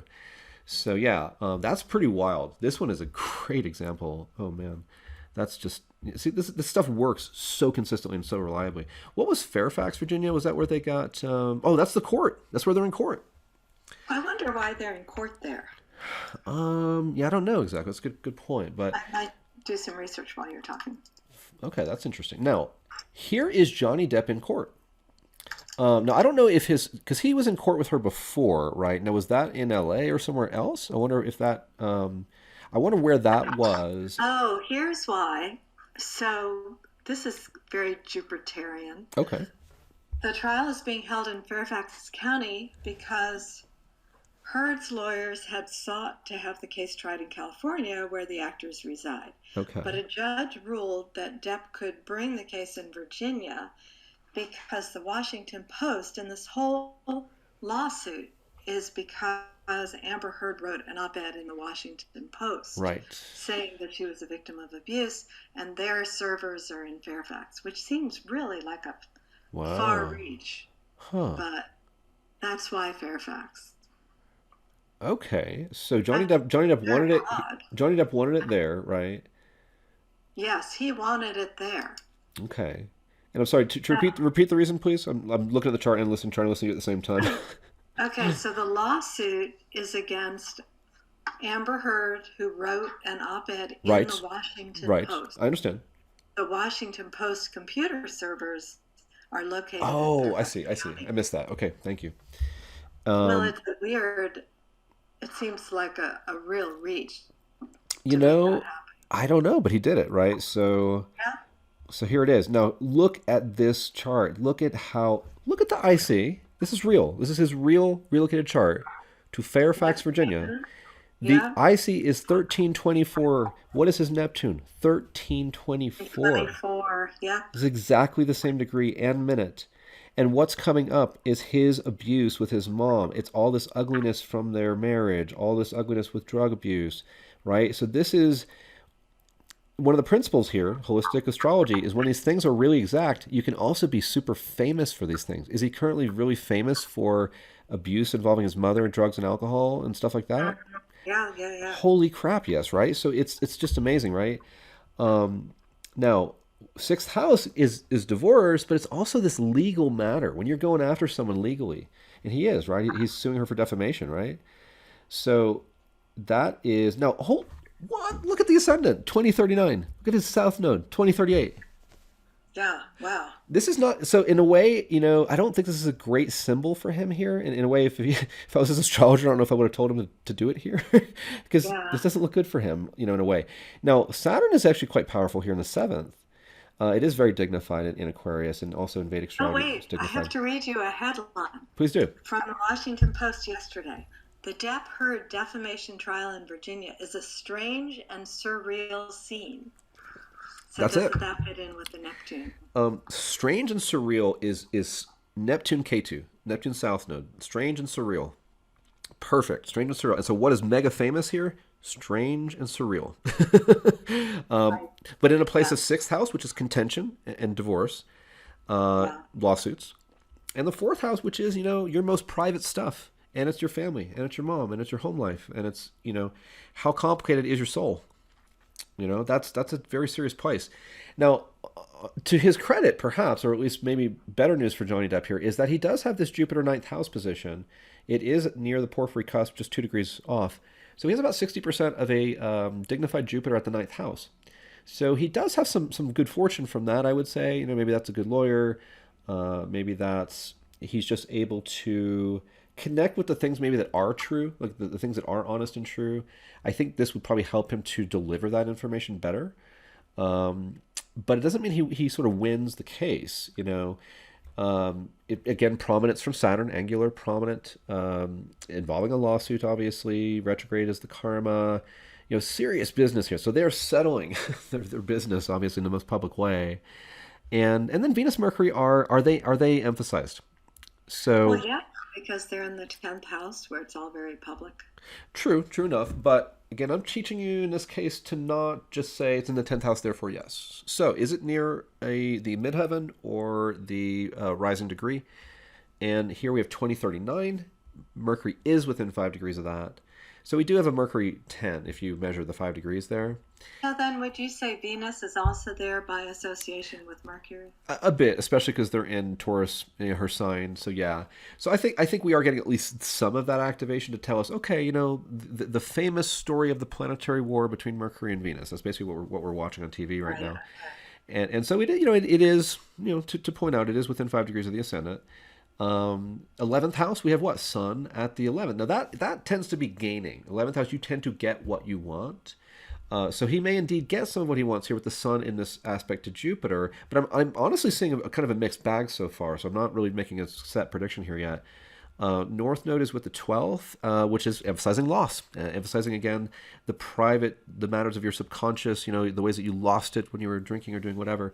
That's that's that. So it's kind of messy here. He's got a mixture of things, but the things that are most stunning, the things that are most exact, are what? The Neptune 4 and the South Node 6, and those seem less good for him, I think. So my first impression here is not positive, even though there is some good stuff there too. So I could be wrong about that. Um, Well, but let me ask you a question. And I haven't looked at his transits and progressions, okay, which yeah, we should do that too I if we want probably to. will for an article. But um, if he had bad locational astrology, but Right. good transits and progressions, how would you think about that? Uh, you know, Well, he would if he has bad locational astrology in the spot, overall not so good, let's say. Then that's going to be his overall experience. But when he has good transits, it'll be better than normal. And but it doesn't mean it's great. It's not going to be all he might want. Um, yeah. Now we can see that here's Fairfax. You can see right where it is, right? And of course, the dotted line to represent Neptune on the IC is exactly there because it is exactly there, right? We just saw, right. saw that in the chart. It's the same degree in minutes. Stunning, right? So that's crazy. And then, but we do have what? Some parents here. Now, do we have local space? In order to find out, I have to switch away from what I'm looking at right now. I got to go to my lines over here. I got to choose. Actually, I got to choose a different chart. I got to go back to his natal chart. And so the natal chart here, born in Owensboro, Kentucky, do we have a line that goes over there? It looks like we do. And so what we're going to see here is the moon again, the same one that was in Australia. That was the moon, same exact circle. So let's show that on the map too, because it's pretty neat. Okay, so here's the moon. That's the blue one. Right above that is the nodes of the moon. Remember, his moon is with K2, south node. Right. Right. So, indeed, I think this might be right between the two, which would be another really brilliant example, just off the cuff here. We are looking for Fairfax, Virginia. There it is. Okay, so Fairfax is right there. It is between the two. Holy cow, it is literally between those two. And so we go like this. It is nodes to the north, moon to the south. It is the midpoint of those two. Can you believe that? It is right exactly at the midpoint of his moon south node, while Neptune is exactly on the IC. Holy cow. While the south node is exactly at the sixth house cusp, off by like a minute. It was not even off hardly at all. I mean, this is crazy. This is now, and is this famous? Yes, this is such a famous incident. Everybody's talking about it, right? So stunning. Now, but we haven't even looked at the parents yet. So now the parent's going to add more to our stew, and we'll get a clearer picture. So a quarter of a degree to the north, about 15 miles, we have Mars Chiron, not one that I like to recommend to most people. Particularly, I would say, in a legal matter, because Mars is going after someone legally, let's say, being aggressive. And Right. Chiron is it's bringing up your wounds. It's gonna, maybe it doesn't go the way you want. Maybe it breaks your heart. Maybe it brings your ugly stuff out and everybody's talking about it. So not a fan of that one really, right? And then Neptune node is the next one up. How far away is that? Half a degree away. So we have 75% of Mars Chiron because it's quarter of a degree away. We have 50% of Neptune node because it's half a degree away. And then perfect, we go up one more, Venus Uranus. There's Venus Uranus again, which was in Australia. That was he had Sun Uranus and Venus Uranus in Australia. Now we've got Venus Uranus again. Now she is we're three quarters of a degree away, so she's a quarter strong. She's 25% strong. The Venus Uranus thing. So we get 75% of Mars Chiron, 50% of Neptune node, and 25% of Venus Uranus. And it becomes an interesting stew when we add this moon local space, this north node local space. Then we're going to add, especially this Neptune IC, the south node 6, this north node 12 is also, the south node 6 I'm focusing on, but that also means the north node at the 12th house cusp is exact, same as the ascendant, right? So is that like kind of like loss? It could be loss. It could be he's not obviously not gaining everything here. Even if he gets money out of this, he's lost a lot in terms of his reputation, and a lot of people have decided they either like him or don't. So he's already lost a lot, and that's unfortunate to see for anybody. Quite stunning, quite stunning. This is why holistic locational astrology is amazing, and I So think you call it holistic because you blend all of these things together, right? Instead of just right, yeah. one zodiac or just the mapping or just the relocated chart. It's all combined. Yeah, it's really just an approach that emphasizes being humble and curious and flexible, having a passion and compassion for this work that we're doing, and looking for the precision that lets us be more accurate. And so by being more holistic, we can be more accurate. By being more precise, we can be more accurate. And I am, holistic means also I'm trying not to be biased either. Like if something works, I want to use it. I don't care if it's east, west, or up, down, whatever, old or new. Um, I don't want to have like an agenda. I don't want to have this belief system. I don't want to have like laws I'm passing down. It's like it's just Yeah. let's just be curious, honestly, and let's look at everything there is to look at, find out what's interesting, what seems to work and how it seems to work, and just kind of let's just stay curious. Let's just stay open and humble about this stuff and see what we learn. And I've had to do that in my work because I help people figure out some stuff about where they want to live. It's a huge responsibility. It's off the charts responsibility. And so if I don't do my job, if I don't try to learn what I can learn about astrology, east, west, and whatever, then I'm not doing my job. I'm being irresponsible. I'm not helping people the way I want to. And so I don't want to be that person. I want to be someone that takes this real seriously. So I've spent decades researching how this works. And obviously I'm at the point now where I'm talking about it even more because I just have a sense of how this works in a way that is quite teachable and quite useful, I think. Anyway, that's enough of a commercial. Yeah. No, let's look at the date, the Washington Post op-ed, right? So Johnny Depp Amber Heard writes this Washington Post op-ed about him, and that's why he's suing her for defamation because of that op-ed. And we can look at that for Amber's point of view as well, because we at least have her date of birth. And so the date again was 12/18/18. So let's go ahead and pull up Johnny's progress chart as well for 12/18/18. All right. So here's let's go to his progress chart first. This is the day Amber Heard writes that op-ed about him. What is interesting here? You know, first thought is the moon is about to kind of leave the fourth house of the progress chart here, but also about to go into the fifth. And it makes me wonder if that's a symbol that he will gain from this in some way financially. I'm seeing a lot of evidence both ways on that, so I'm not clear on that yet. But the real One thing I noticed is that his sun is conjunct his ascendant. good point. It's getting there, isn't it? But not quite there, right? 'Cause it's behind the ascendant. So the sun is still transiting. If we think of it progressing, rather, let's go ahead and do a bi-wheel here. We'll put Johnny Depp in the center. We'll put his progressions outside of that, and we will see. Oh, that's right, because you're progressing it to 2018, not today. Yeah, this is to the day the Washington Okay, Post but the op-ed op-ed came out. and then all of this started happening True, true. So in the next couple of years after that. So I guess what I was saying there is the sun has not left the 12th yet. You know, he's still in a difficult spot, arguably, here Right. with the sun on the 12th. And now when, his first case, didn't it kind of go his way with her? How did that work out? Uh, I don't know if there was a case. There was a divorce, so they were divorced, and that Oh, was I thought kind they of already messy. okay, I thought they already had a trial, no? I don't think so, but I Okay. don't. I'm My gonna go to knowledge my is phone and try not to look it that up too.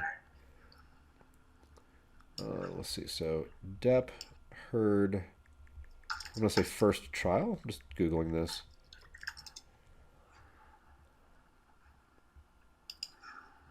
Eh. All the results are about the current one, so I don't know.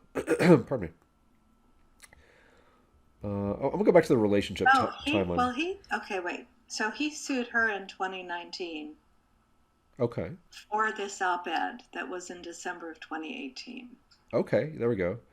I think But I'm reading in the same June thing. 2018, he did sue the Sun newspaper group for libel because they called him a wife beater.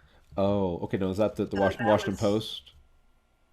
Or is that different? the Sun Oh, totally in different. Okay. England. Yeah. Oh, I see. I see. Okay, so yeah, so 2019, Depp sues Heard for 50 million for defamation. Heard was unsuccessful in her effort to get the lawsuit dismissed, but her $100 million countersuit case is ongoing. In 2020, Depp brought the publisher of The Sun to court for libel, as you were saying, in the UK over a 2018 article that claimed he was violating against Heard. Depp denied all claims of abuse. Heard testified in that case, claiming at one point that Depp threatened to kill her many times, quote unquote. The UK court found the paper's claims to be substantially true, and Depp was denied an appeal. Okay, so Huh. that, so what was the outcome of that then? So libel. So I guess he did not win libel in that case, is what I'm guessing here. So 2022, obviously the trial for defamation just began on April 12th. That would be an interesting date for us to look at. That was the start of the current trial. Mhm. Depp's going to try to turn this into a soap opera. Her So lawyer he said, lost. blah, He blah, blah. lost the libel battle against the Sun in 2020. Okay, in 2020 he lost that one. Okay, I'm kind of curious when his son actually progressed into his first house, and if that's kind of relevant I've to got anything that here. open. I can take a look at that. I can estimate here. Let's see, a year and what's that? 2/5 of a year, so something like a year and a few months or so. It was June-ish 2020. Okay, June 2020. Oh, with the sun in the summer, it's progressing a little bit differently. So June 2020. Okay.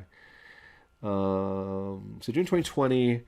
I wonder when did he lose that court case? Was it before or after that I date? lost the court case in November 2020. So after the sun progressed into his first house, right?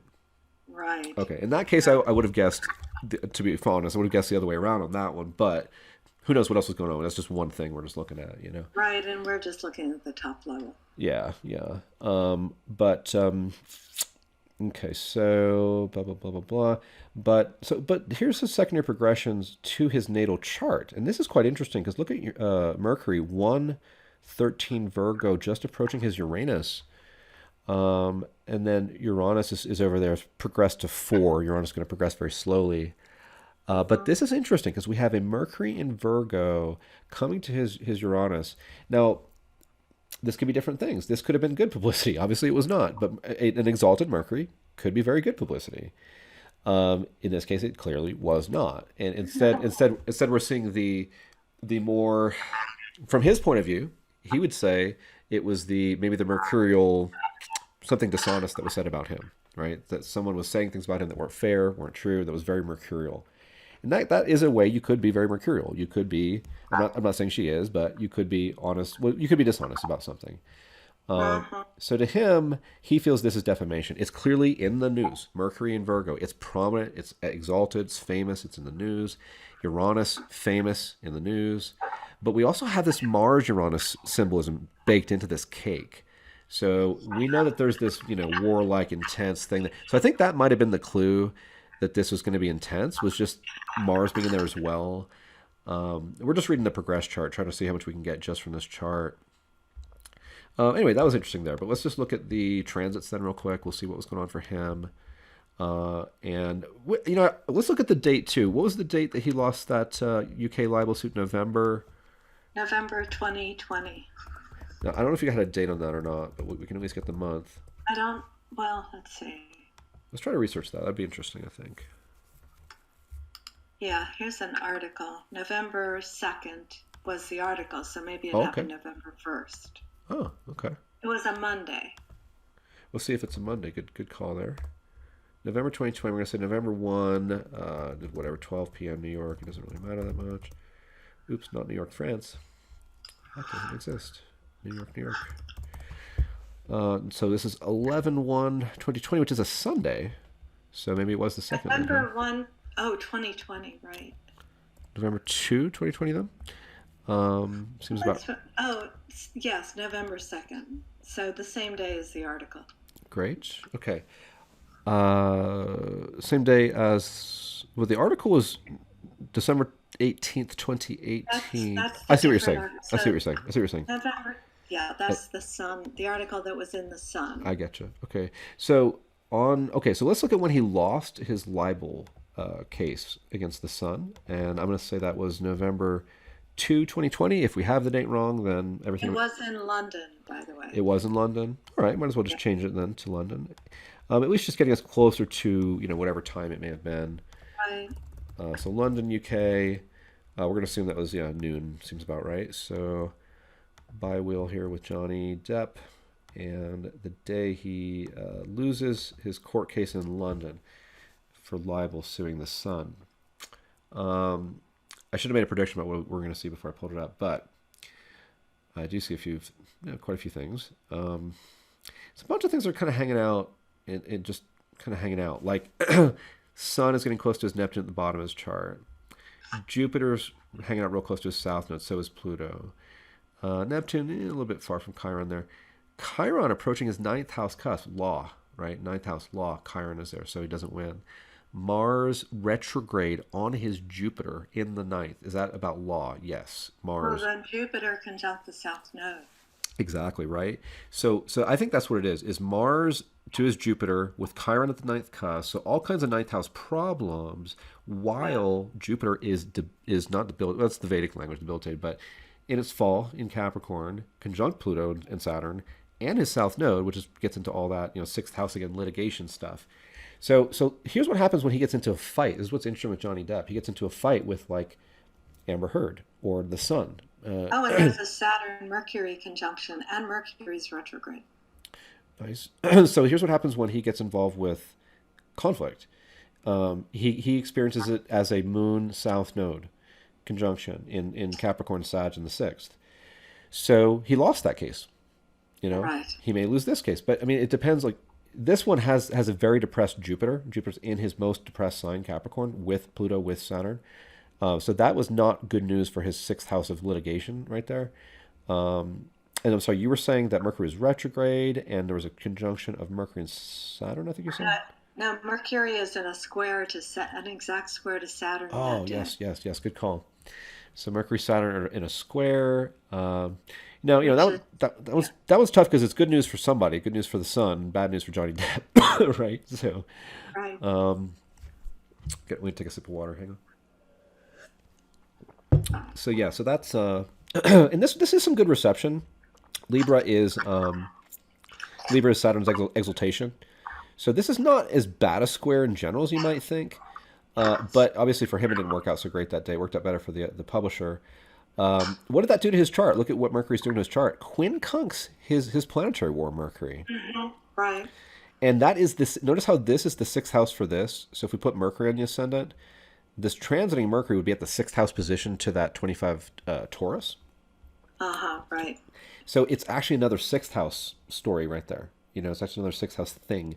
And it's involving a retrograde Mercury in a quincunx to his Mercury, which is in a planetary war. So that's weird. That's not helpful.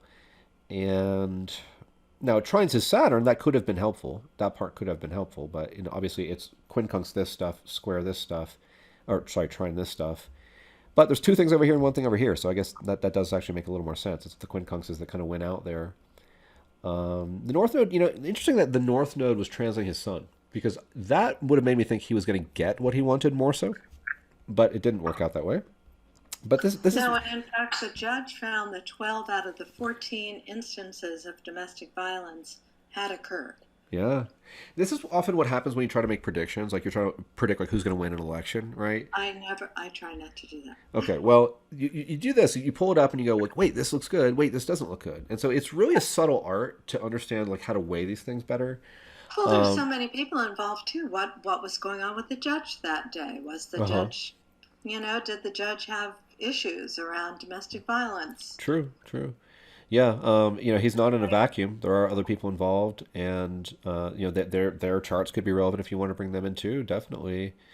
But this is interesting because normally the 11th house is you get what you want. It's the highest house of karma in Vedic astrology. So generally people get, like, for example, money. They get more influence. They get some more international influence.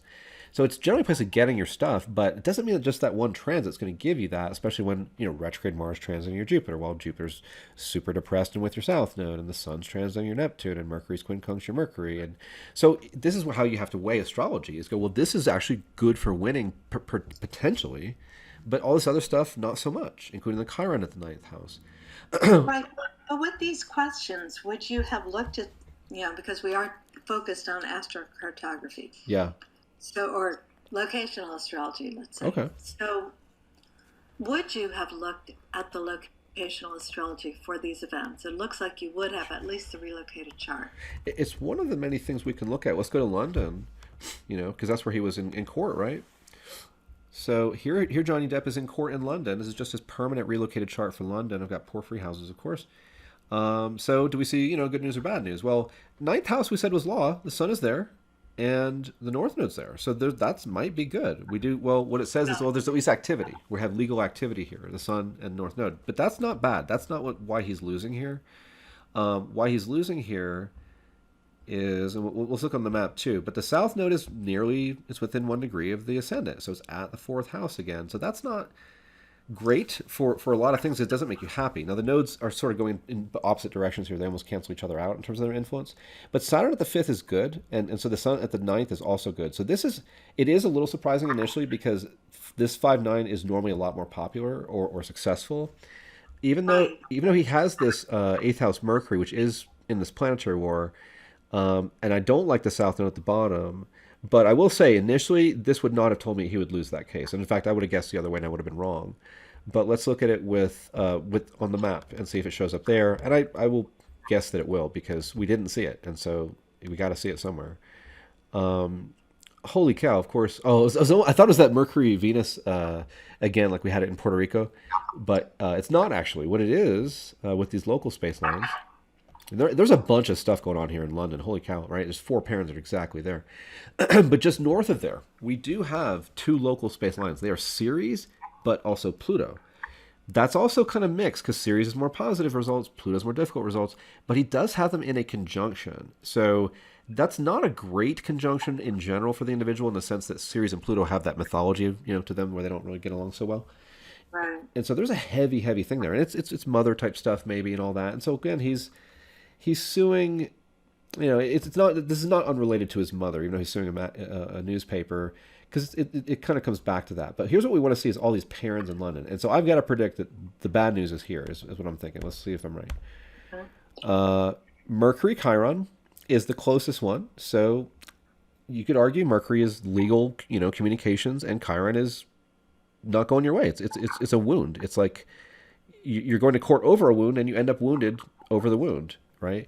So I think that makes some sense. The one above it is positive. That's Venus in Ceres, but the one right above that is Moon in Chiron, which is very much about your mother That's wounds, his wound. very much with the wounds, very much about not getting what you want. Because Chiron is gonna, you think you're doing the right thing. Chiron's like, nope, that didn't go your way, buddy. So that's a very Chiron thing. Now, even from there, is there another line within 1 degree? It looks like absolutely not even. This one is only a third of a degree away. So this next one up, we're gonna get 2/3 of this line. And what is it? Moon Pluto. Moon Pluto. Right.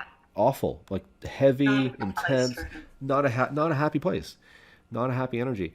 Go a little bit further, half a degree, not even that far, half of a degree of latitude, because this is all very tight in here. What do we have up here? Saturn Chiron. So half a degree on that, to me, that line is like heartbreak. Saturn Chiron, it's like Saturn wants to Yeah. just, so that's heartbreak. To the south, half a degree away, what do we have? Uranus and Pluto. That one could have helped him, but it could also certainly hurt him. So I don't think that was necessarily the problem, because it could have given him money, Pluto, for something famous that was published, Uranus. But when you look at really all these together, now let's make a stew from all these things, right? So we have a ton of Mercury and Chiron. We have Yeah. a lot of Venus Ceres, which makes it a better stew, but then a lot of Moon Chiron at the same time. It kind of ruins the nice stuff. And then these other guys, Moon Pluto, Chiron, Saturn, and Uranus Pluto, that's a heck of a mix, right? So we don't want to hang out at that latitude a whole lot if we're Johnny Depp, unless we want to, get wounded and stuff. We want to have things not go our way. But so to have, okay, so they planned this trial Yeah. taking place in London. He had no control over it. So there really wouldn't have been a remedy for him, right? He can't like move, he can't travel on Okay. that day to a different place. Yeah. So he sued them for libel, right? So he Right, chose to initiate it, and so it was pretty much going to be in London, I suppose, based on all that. So right. now what he could have considered theoretically is let's go back in time and let's pretend Johnny Depp is our client. We could have said, hey, is this a good place for you to try to win some legal damages?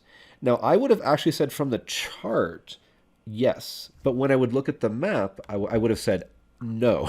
And so my overall answer would have been no, because the chart looked like a yes. This is a very, very strong no. And a yes and a no makes a no.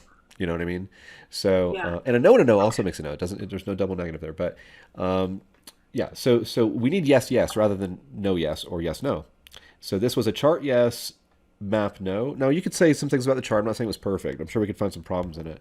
The series Pluto, I'm going to say could have gone either way, but does echo some heavy stuff. So that could be heavy too. Pretty neat. Pretty neat. Let's see. Do we have any other dates we want to look at? Let's look at the Washington Post op-ed for Amber Heard. Now we don't have her whole chart, but we'll go ahead and look at it.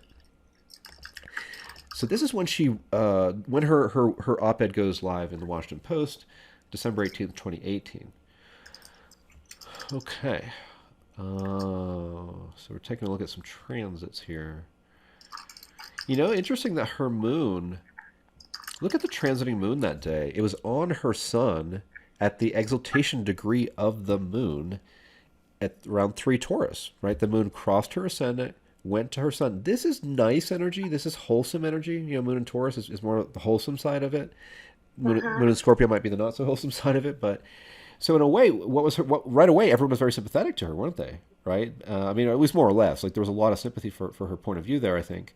So that is her having a good moment with the public. That's that exalted moon coming to her sun. That was at the peak of Me Too also in 2018. There you So go. she really fit right into the zeitgeist. There you go. And especially with an exalted moon, that's the power of the feminine. That's very Right. very strong like that. So what else? So see this here's what I want to see. What's going on with her Mars, right? And so I'm looking for like let's say I was being nosy, and I can't make projections. I don't know what's in other people's hearts, minds, souls. But if I was being nosy, just looking around, I might go, hey, do I think she really was being over aggressive or whatever? I would look for evidence that her Mars in Capricorn either was or wasn't, aspected, let's say in a more benevolent way or a less benevolent way. Now, here's what's tricky with this. It's Saturn in Capricorn. And Saturn, to me, Saturn is about you got to do what you got to do. You got to deal with the stuff you got to deal with. Even though it sucks, even though it's hard, you got to do it. And Well, so, Mars is in Capricorn too, so it really gets along yes, with that Saturnian pressure. big time, big time. And well, in this case, yeah, more than it normally would. Because normally Saturn and Mars would be, it's Right. intense. Obviously, she did something rather intense with this op-ed. It's gotten her, sued for defamation and all this. So, but so astrologically, does this say that she was being over aggressive? Does it say that she was doing the right thing? It doesn't say, because it says that she did what she felt she had to do. And was she being an over aggressive Mars in Capricorn? Maybe was she being Yeah, a but isn't what Saturn was she being? I want to finish this one. Was she being a responsible Saturn in Capricorn? Also, maybe I don't know. But her Saturn transiting Saturn was also conjunct her Neptune, and her Neptune is conjunct her Mars, Yes, which can be kind but of scary. true. That's a good point. I would say though, what I was going to say is just that Saturn is separating from Neptune here, so that isn't as much of what's going on. And in fact, As for Mars, and yeah, and Saturn's moving very fast here. How do we know that? Because it's not that far away from the Sun in this chart, so therefore it's moving fast. right. If it was retrograde, it'd be on the opposite side of the chart, moving retrograde. But because it's not on the opposite side of the chart, it's not retrograde. It's very direct and very fast. So this Saturn is moving very quickly toward her Mars. And away from Neptune, but you make a very good point. Neptune's very much involved here. It is a retrograde Neptune. I think that brings in this sort of karmic, weird stuff too. And so, is this Yeah, on? but look at the Neptune transit to Jupiter there. Okay, so is this honest? Is it not? I don't know. We're kind of being nosy. Now, Neptune, as you point out here, Neptune transiting Jupiter awfully tightly. Holy cow, that's really almost exact. I mean, it's just past it in tropical, but not in sidereal, is the way that would work. So it's like separating in tropical, but not separating in sidereal, because there's that, the precession of the equinox and all that. We have a little bit of a difference over time between tropical and sidereal. So, but yes, Neptune to Jupiter. And now this is a very interesting placement, that Jupiter in Pisces, because is this honest? Jupiter in Pisces is not necessarily honest, but it could certainly be honest. I mean, the reason I say not necessarily is Pisces is not like, Pisces square Sagittarius, you know what I mean? It's not known for honesty. It's It's a little fudgy. It fudges things. yeah, it's kind of like, oh, I kind of said it. Very. I kind of said the right thing a little bit, but you know what I mean? It can be like that. It's not always like that, but it can be like that. So, is there something very slippery going on here? Well, maybe that looks awfully slippery. I mean, that looks awfully slippery. So we don't know. That makes me a little bit, if I'm being nosy, it makes me a little more skeptical, I think, of her point of view on this one, actually, because Jupiter is about telling the truth, right? So Saturn to her Mars, as far as I'm concerned, that could be absolutely her telling the truth. Like her just being like, you know what, I had to deal with this. I had to call him out. Men shouldn't be doing this anymore. I think that could be very good evidence that she's doing the right thing.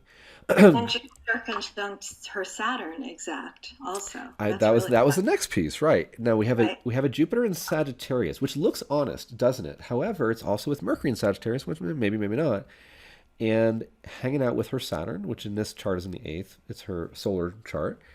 Um, Not retrograde. That's good. It's not. It would be more complicated if they were retrograde, and yet we're in the eighth house. So we're talking about some really deep things. Now, it could very well be that Jupiter and Sag says, let's bring this in the open. Let's have no secrets. That is what it's doing here. It's because Jupiter and Sag is no secrets, no confidentiality, right? It's all open. It's all transparent, ladies and gentlemen. So that's Jupiter to her Saturn at that moment. And Saturn makes her famous. It enhances her career, helps her become more influential.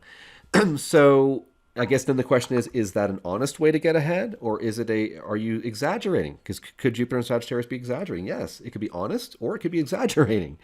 Again, we don't know yet. We have to try to really carefully piece this together. But we do see a few things, obviously, that were very significant for her. The Saturn Mars, the Mercury Jupiter to Saturn, the Neptune to Jupiter, the Moon transit. I mean, a lot of things going on for her that day for sure. Mars squaring her Uranus that day. Transiting Mars, 21 Pisces squares her in this case, an eighth house Uranus energy. So I don't know. That doesn't tell me one way or another, but it does suggest that there is more conflict on that day. There's more intense stuff that's going to get her in hot water. So here's the thing about Uranus is it's a lot of it is your publicity. So if you have nice things to Uranus, you'll be more successful. People will like you more. You'll win the World Series and stuff like that. if you're having harder aspects to your Uranus, it will cause you problems for your reputation, or you'll lose the big game, or whatever it is. So the fact that Mars is squaring her Uranus, even with Jupiter being here in Pisces and here in Sag, there's a lot of Jupiter stuff going on that looks, dignified. But that to me would say that this would not ultimately go that well for her. This would cause her her to come out in the open also as not being the best person in this situation all the time either. And I think that's kind of the public consensus I'm gathering at this point, is that a lot of people recognize they're both pretty complicated. That is what happened too. Yeah, yeah. So I think that's significant. I think that's not helpful. Here's another one. You're transiting Uranus at her north node. It's almost the last degree of Aries. So now that is a very aggressive energy. But that doesn't mean it's bad. Doesn't mean it's negative. It is aggressive. It is, let's be strong. Let's have confidence. Let's get out there. Let's do this thing. It's to her north node, which, if we look at a solar chart for her, it's actually a 12th housey energy for her. It's behind her sun, and it activates this 12th house thing, so all the secrets are coming out. But it's also the fame, because Uranus and North Node are really kind of similar. They're very electric, and when you get them together, they can make things happen very fast. They can be very electrical. They can, in this case, enhance fame. All of a sudden, she's famous for this thing. It involves Aries violence. It involves retrograde. There's this karmic relationship thing going on. So that makes her famous. That makes her more successful in a way here. But that Mars square to Uranus was a little thing baked into this cake that says, you know what, this isn't going to work out that great for you either, maybe. This is going to be hard for you too.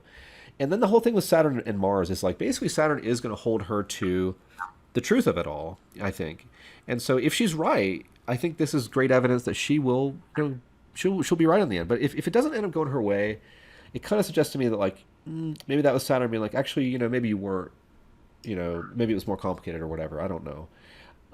It's just my nosy thoughts on that. I just want to respect real quick that we're talking about something where everybody gets triggered. A friend of mine, actually, Harmony, Maria, you know her, Divine Harmony. She wrote a very good thing earlier about this, that everybody gets triggered, right? Women who have been abused by men, or dealt with men in various ways, men who've dealt with women in various ways. You can kind of identify in a way with Johnny Depp or Amber Heard based on your own past. And so I just want to honor that everybody's kind of getting triggered by this in different ways and maybe seeing it in different ways. And I just want to respect that I don't know the truth about this. I'm just being real clear about that. I'm not, saying he did or didn't do anything. I'm not saying she did or didn't do anything.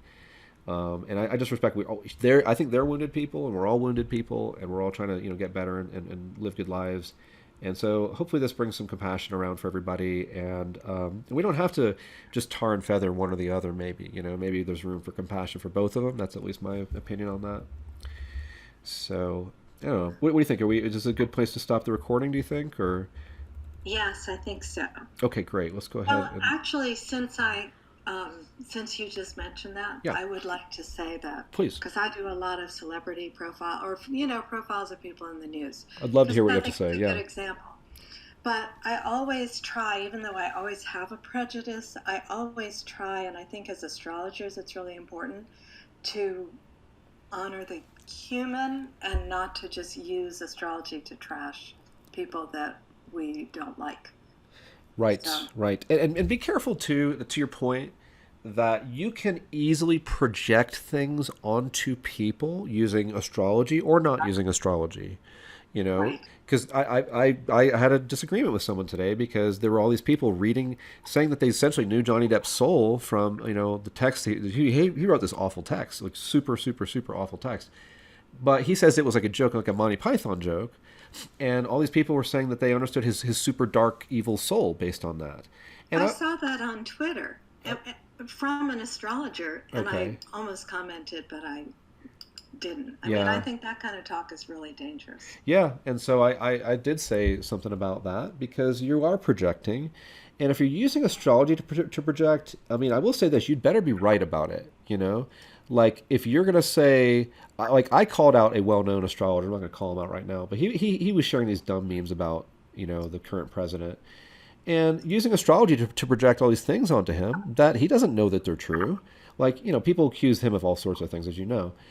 And so, don't use astrology to do that unless you're actually sure. Like if this person is let's say a pedophile or whatever, right? Right. Then look at their chart and see if there's evidence of that. Don't like assume they're a pedophile based on your politics and project it based on the fact that he's a Scorpio or some crap like that. You know, like no, like that's not an ethical use of astrology. And you know, a part of the disagreement I had with someone today was this person was saying that I've done inner work and therefore I can see sort of deeply into this person, Johnny Depp, and my intuition is very clear that he's very dark. And I argued completely with this friend of mine about this because, you know, then I can say, well, I've done inner work and I can see his soul and it's light or it's dark or it's whatever. And if everybody's running around as the expert on everybody else's soul because you've done some inner work, you know, That's really frightening. that's a lot of projection, you know, and that's how people get tarred and feathered, and that's how people end up in situations they don't deserve to be in. And we got to find some compassion for each other, or we're going to keep doing awful things to each other. So, all these situations that have come up, like Chris Rock, you know, that situation, all these things, it's like, how do we have compassion for all these people? And maybe the astrology points us in that direction. Maybe if that's our goal, because compassion is one of the guiding principles of holistic astrology. There's 6 principles, and compassion is one of those 6 words. And so this is an approach emphasizing the compassion we have to have for these individuals and not to make these assumptions about them and not to pretend you know something that you don't actually know, you know. And this happens a lot, and I will get in a little bit of trouble for saying this maybe, but sometimes I have debates with people, you know, or discussions or disagreements or just talks, you know, or maybe it's on Facebook or Twitter or something. And I will find that sometimes that there are certain people that will just, as soon as, you know, you're disagreeing with them, maybe you're making some good points, next thing you know, they will project something onto you. They'll say, oh, well, you're clearly this or that. Right. And sometimes it's a woman doing it to a man. And it puts you in a very difficult situation as a man, you know, because, you know, if you say something, then your man's pointing or whatever. So it's hard to communicate sometimes these days. And I don't, you know, that's not something we should be doing to each other. When I debate something with someone, I don't like immediately go to like some weird projection about them personally. I just try to stick to the facts, like what's true, what's not true, you know. So this gets into our culture in a lot of ways because we can start to tar and feather people in all sorts of ways because, you know, we think we've seen their chart. We go, oh well, he's got this placement in his chart, and everybody I know with that placement's a jerk. Well, maybe he's not. Maybe that's not it at all, you know.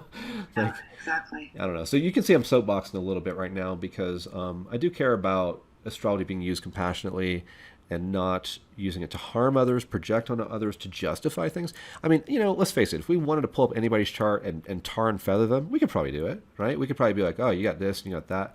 I mean, if you want to be biased, you can be biased. You can stretch things the way you want, and it's not necessarily good. So, in fact, it's something you got to be careful with that you don't want to do. So we want objectivity. You know, objectivity could be the 7th principle of locational astrology, but objectivity is of holistic astrology. I mean to say, but that's a very hard one because none of us are objective. We're just striving for better and better knowledge. Sure. So anyway, I'm having fun, but this is great talking to you today, and I guess I'll hit stop on the recording then. So you guys, Yes.